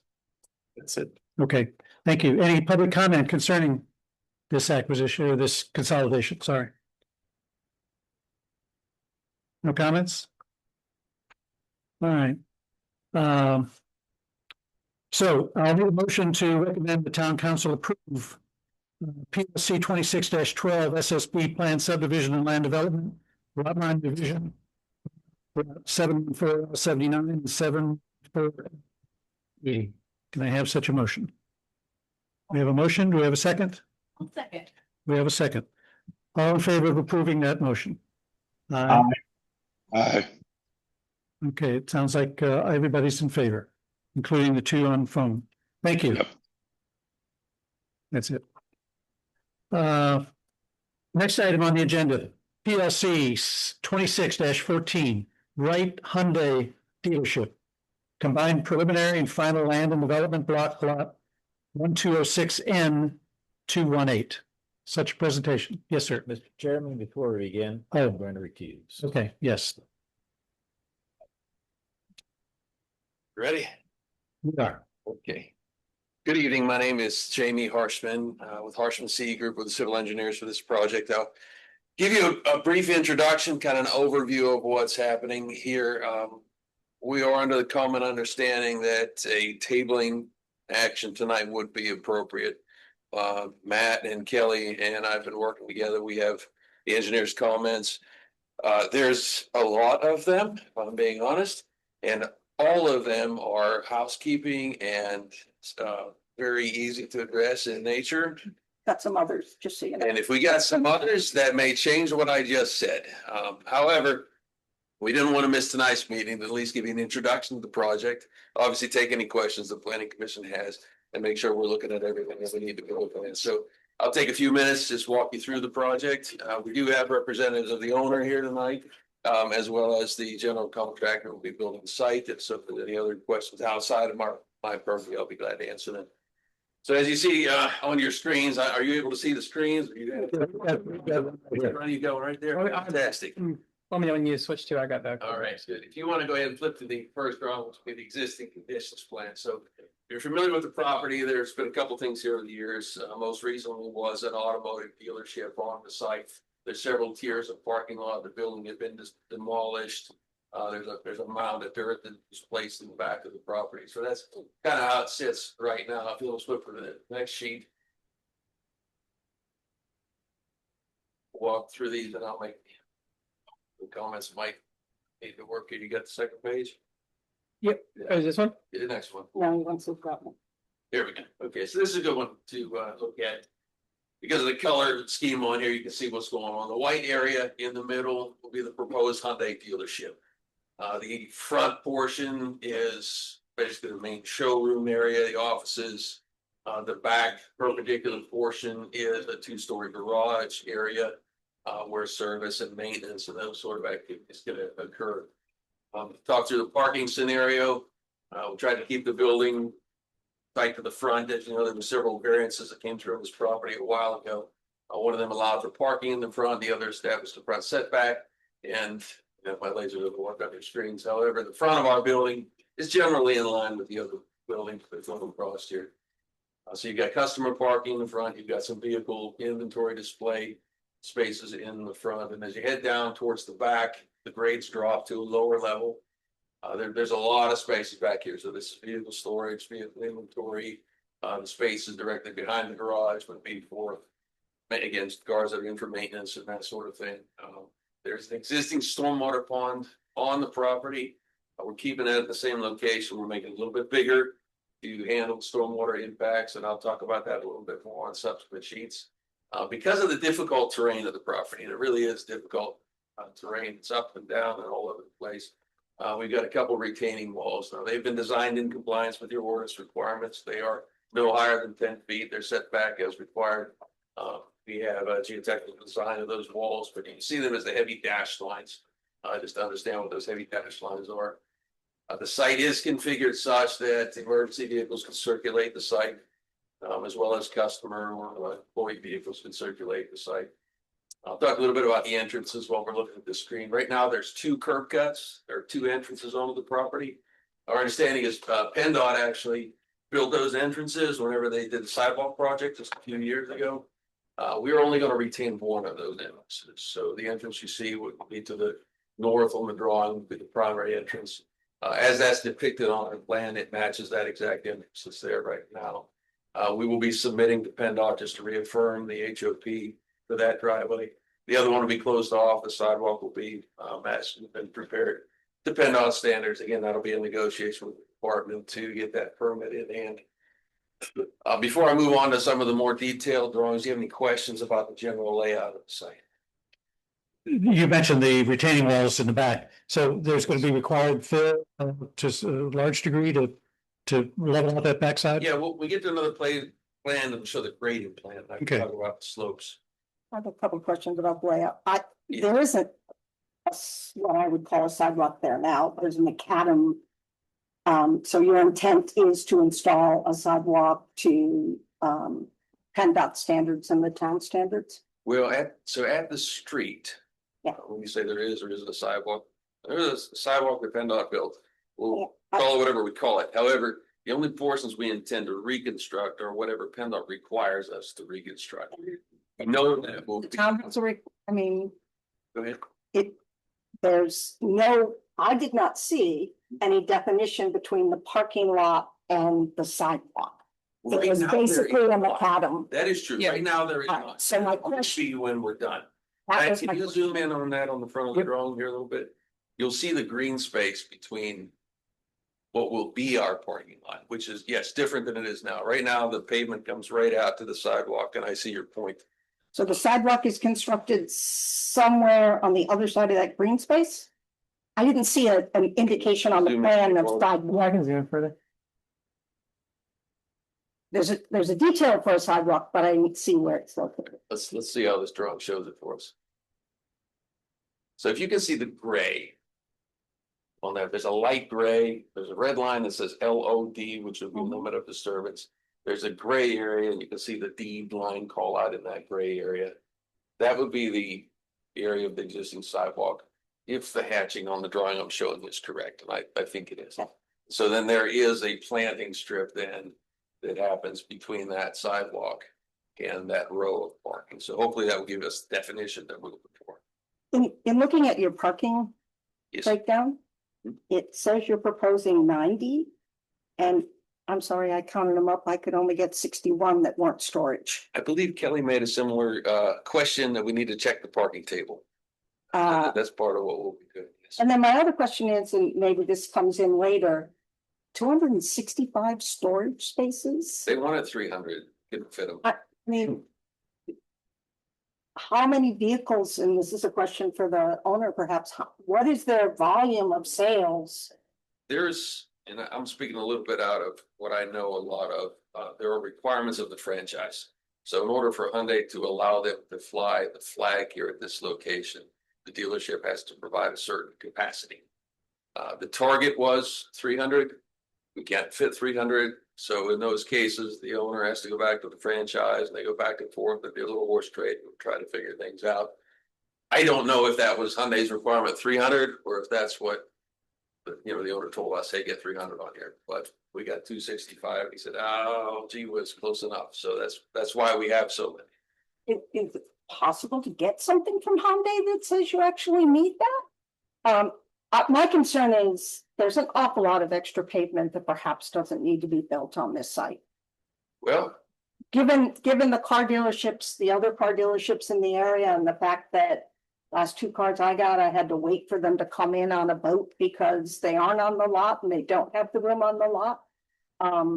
let me ask you, you want to speak to that at all, or I can continue rambling on the, I just introduced myself, I chose the amount of council or the Mhm. dealership. I'm not really sure about the number of those details, so I think we can find out.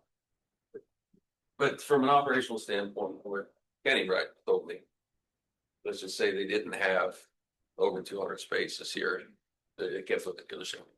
You're not gonna get a Hyundai, you're not gonna get a name brand dealership unless you have a significant inventory lot such as this. So then my other question was, how do your tractor trailers get in to drop off vehicles? Sure. So tractor trailer, well, 2 points. One, they're not going to have tractor trailers come here. However, they can. So dimensionally speaking, a tractor trailer can make the turn into the entrance, come down to the lower lot, perform a 3-point turn. So they would back towards the dumpster and pull back out. And the Astro turning radii work for that, for a tractor trailer to come in and come in out and out of. So they're gonna However, come in, they're gonna go around the building, through the parking lot, parking spaces. yes. You have turning radiuses for that also on the plan? Okay. We have analyzed that.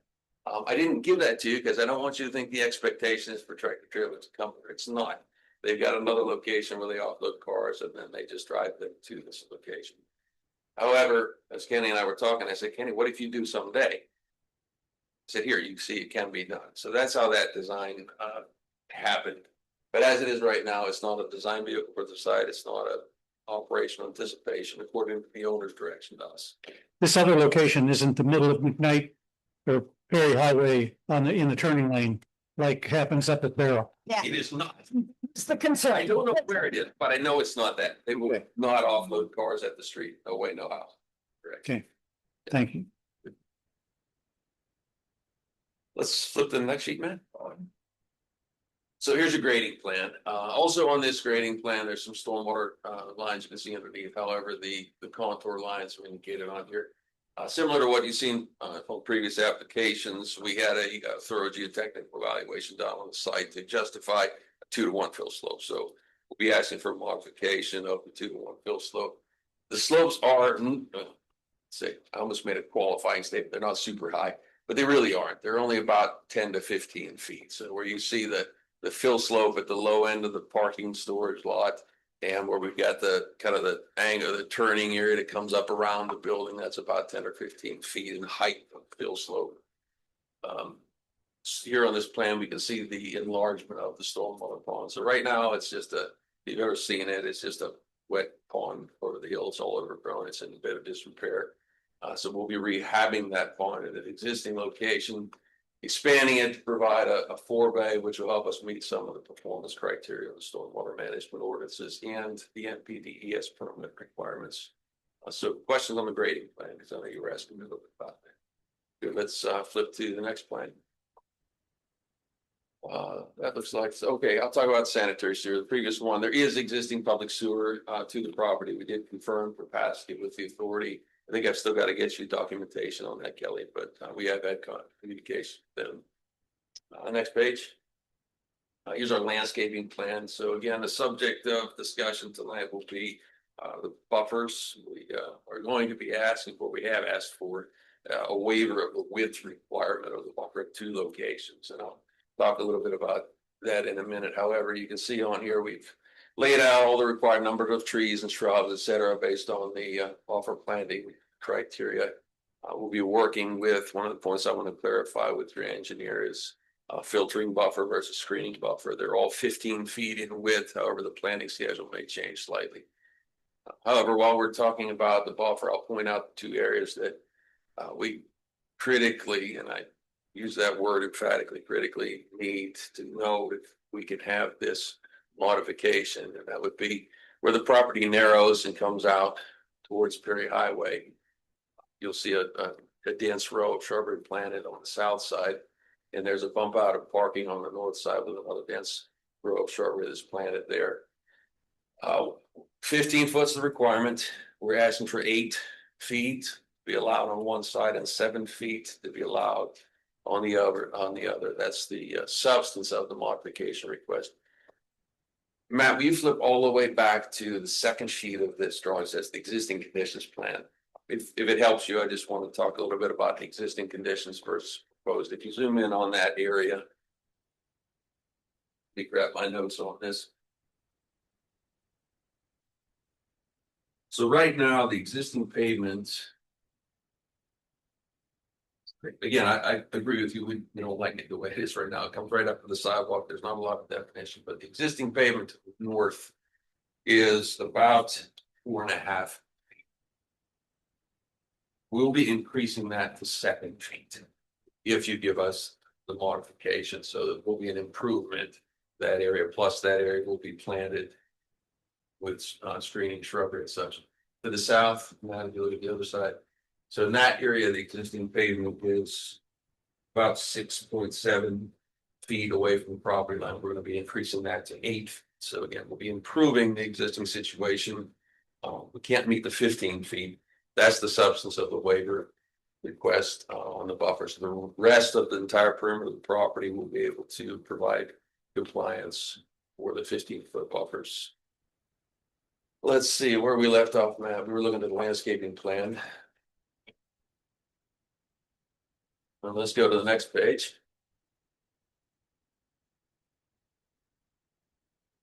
So there's the stormwater plan. Looks like a blue spider went crazy on the screen, but that's the network of inlets and piping, etc.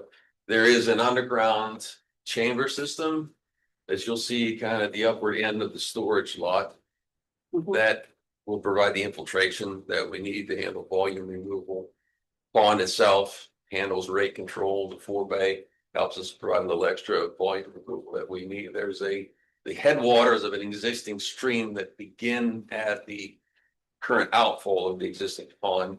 We're going to be moving that head wall ever so slightly, but not impacting that stream where it begins. Yeah, so that's the drainage plan. I do have a couple of minor details to work through with your engineer on that, but I don't expect anything to change significantly shown on that plan. And that's probably the extent of what I want to show you on the drawings, explaining the project to you. The rest of these are construction details and things we don't need to get into tonight. That's what I hope is a 30,000 foot view of our project. Two more questions. You may. One is site distance. I did go to the lot and I don't know if it was the owner's vehicles parked there or the next lot parked there, but site distance getting out of the site, especially to turn left. Yes. To go north on Terry Highway is very tight. Have you evaluated that? I don't have the information for you tonight. That's the submittal that's going into PennDOT for the highway occupancy permit. It will need to meet PennDOT standards for them to grant the permit for this driveway. So if within our control there are any obstructions that we need to deal with, that will be part of that permit process. The obstructions were primarily parked vehicles, so I'm not exactly sure. I can handle those. That's good. Not sure they were on your parcel. The other point is the zoning, I believe, for this district requires a minimum of 2-story building. Yeah. And we don't have a building elevation. We'll get those to you as well. I don't have them in hand to show you tonight, or we could have put them up on the screen. But when I see you next month, and hopefully it's next month, I should have architecturals for you, the elevations. Yes.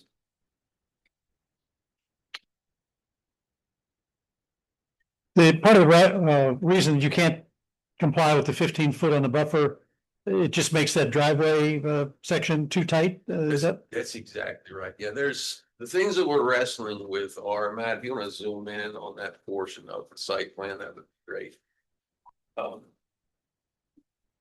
The architecturals for the building are defined by the prototype of Hyundai, which sets that width of the building. And as much as I've wrestled with the architect, that's as tight as it can possibly be and meet with the franchise standards. So we want to have as much parking in the front of the building as possible. That's where the showroom is. That's where customers come in. There's not a lot of lot area there, so, and again, Hyundai is going to require a certain amount of parking available near the front entrance of the building. So we're stuck with that. And then to your point of access, we want to make sure we've got access all the way around the building. So a 20-foot, which would be your minimum for a fire lane. We've got 20 feet of pavement provided on the south side. We've got a minimum stall space and 24-foot minimum aisle width on the north side of that service drive bump out. And that puts us into, we don't have enough room left to do 15 and 15. Our hope is that you would favorably consider the fact that, well, we're making it better than it was, and we really need it. That's kind of the substance of our request. Isn't there another Hyundai dealership just up the road? I didn't do a study on that. It's theirs. There you go. They have 265 storage spaces up there. Just saying.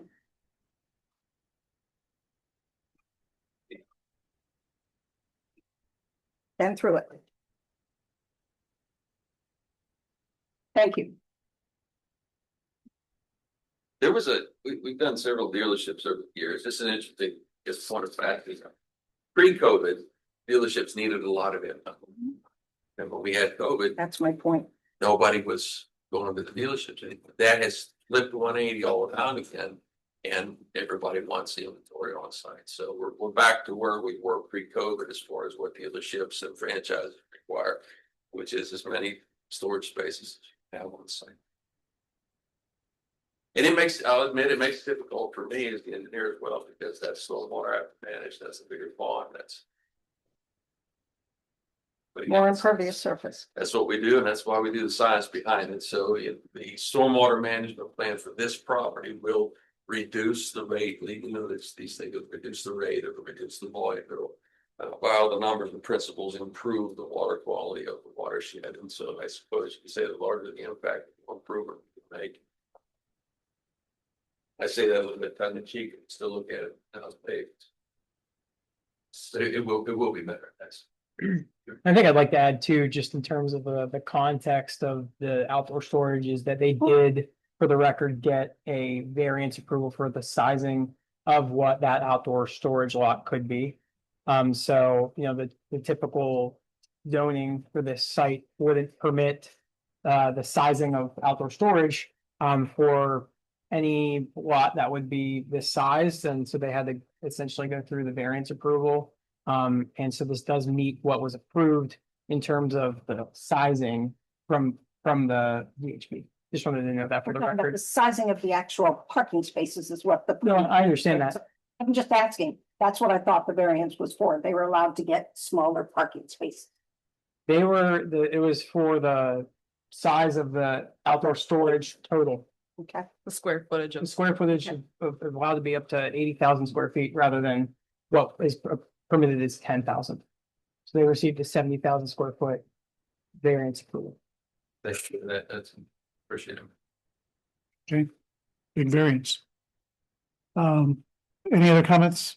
I think we've covered a lot of them so far. I know we're waiting for some additional information like lighting plans. I know Jamie's touched on stormwater, just some comments in here, but one thing to note here. So for the ordinance requirements for parking stalls, the ordinance requires 9 by 18 feet, which they are providing for the non-storage spaces.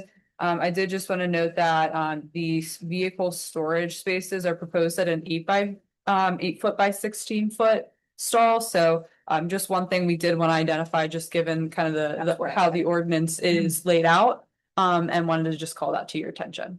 And I'll even add that in a pre-application meeting with myself, Kelly, and the developer for this site, we did discuss that requirement. And it was my determination that the characteristic of the ordinance would permit for storage, and the sizing as permitted essentially met what the intent of the ordinance is. And essentially why we had recommended that they would be able to submit with smaller parking size stalls, because the storage lot is they're essentially merchandise. To basically allow them to have a tighter, section for where the cars would be located, and then in turn less impervious that would be added to the site. Theoretically, they don't have public parking in those spaces. Correct.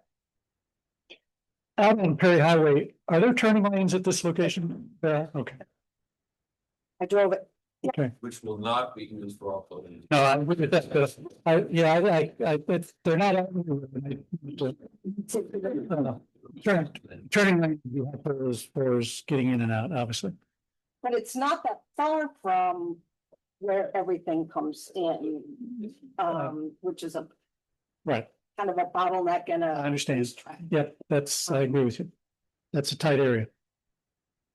Okay, any other comments, Cal? Now, one other thing, just a note, it looks like there's some sort of on the plan north, which is also north on in the world. There's like a swale or a low spot back there, it seems like. So there was a culvert that's proposed kind of cutting across the parking lot, that we did just want to make sure that in the next submission that the outlet's not oriented towards North Allegheny, which sits below. So just wanted to make a note of that as well. But I think everything else that we had identified of key points was discussed tonight. Okay, good. Well, as was mentioned, I guess, public comment, we ought to ask for a public comment. Any public comment concerning this presentation? Can I ask you a question? Sure. You may or may not be able to hold tonight. It would be incredibly helpful if we get some feedback on the buffer width modification and the slope modification. If you're not inclined to vote, I understand that, because we're really at We got it coming out of the month, so We're voting, it significantly affects the feasibility of this project is the only reason I bring the issue up. I could speak on the slope analysis here for this one. So based on the geotech engineer's review, this analysis is consistent with the acceptable industry standards. And utilizes reasonable stability parameters for what was analyzed. So he considers these slopes acceptable, assuming that the construction's performed in accordance with the recommendations of the geotech on record, and they do provide their seal at the end of a certification letter. So they're getting rid of all the fill that's on the site that was from apparently previous demolitions, the piles of concrete and the other fill. Correct. So it'll be. So that should be encouraging to you. As far as the buffers go, we have granted buffer variances or exceptions in the past. I think it would depend on how clean the sidewalk in front is. We want to improve the overall street view as of McCandless, and so I can't say for sure what we would do, but your cooperation in sufficient plantings, even on an 8-foot buffer, all your cooperation on getting that front sidewalk looking respectable and not some broken up macadam that somebody thinks is a sidewalk. All of that, I think, is going to go toward you getting what you might be looking for. That's exactly. And you're also abutting other commercial properties, so it's not like we're buffering to an inconsistent use. I appreciate your time, Steve. Okay, thank you. So as we mentioned, thank you. And without public comment, I think we're ready for a tabling motion, which is what was mentioned. Do we need to have a motion to table? Yes. Do we make it or does he need to? Yeah, because We can just make the motion and then we will need a time extension waiver filled out. Which. I can send one. Handle administratively. I can send over. So Okay, tabling motion, so moved to second. Okay. You favor of tabling this motion as was just discussed. Aye. Aye. That was both Sean and Mark on the ayes. Yeah, and Mark says aye. Okay, thank you. So, all and I, the last item on the agenda, it's not the last. Yeah. We're getting close though. This is a matter PLC 26-15, plan minor subdivision block 327N 338. Can we have a presentation regarding the LaRoche minor subdivision? James Wilkinson again. We're here representing LaRoche University and the Sisters of Divine Providence. The sisters are carving out 14.5 acres out of their lot and donating it to the university for the expansion of their programs. We did create one nonconformity, but we were granted a variance last week. So zoning is taken care of. We received our second review letter. And we have addressed all those comments as well. We have a draft ready to submit after this meeting. The only thing we would like to ask is, with regards to the reciprocal easements, does that need to be recorded before or after the plan? And can I just ask one really quick question? There's been an allusion all along about an agreement that is going to be approved between the sisters and LaRoche. Deal with the easements and deal with, doesn't there need to be something about the maintenance of the stormwater that? They did provide information on the plan showing where the systems are and how it's moving through. Right, but in something that's gonna be maintaining them in the future, because this is now on the sister's property, right? Yeah, so they would run them with the property owner. The storm sewer systems on those sites. I don't see the agreement even noted on plans. okay, yeah, that's what we're asking. We have a declaration that's written. As far as the declaration of easements goes, that would be a copy of the executed declaration easements. The town solicitor's office is comfortable with the language, those access. It's necessary, to execute a copy before town council takes final action. I just think it would be beneficial. On note 7 here, see declaration of One that I can easements. read. Yeah, recorded, and they have the blanks open for the book and the page to be filled in. And that was, I think, the reference that we identified on the plan for it. Number 7? Number Yeah. 7, yeah. That's a survey note. I mean, okay. And we're creating a subdivision of a parcel that has no access, which theoretically is an issue. So I just was looking for something that was a little more. Yeah, the document's gonna be recorded, and it outlines those easements that will be provided as the time of it goes through and confirms that there will be access. Okay, thanks. I'm Linda Barron, counsel for La Roche. We do have, as solicitor has stated, a declaration of easements for the access utilities that we had intended to record immediately after the subdivision plat. The way the declaration is worded is such that, these two parcels are being subdivided.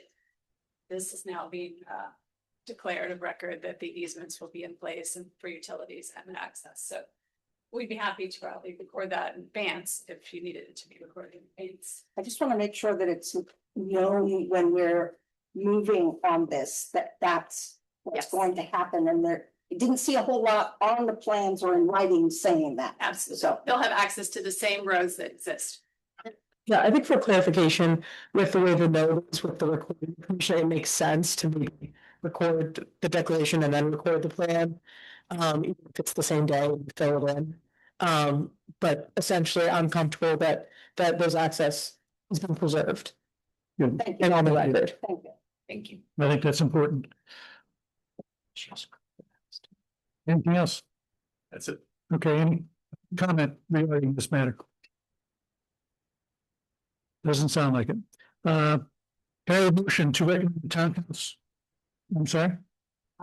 I think they do. Motion to recommend the town council approve PLC 26-15, Rouge Plan 1, subdivision 327 and 338.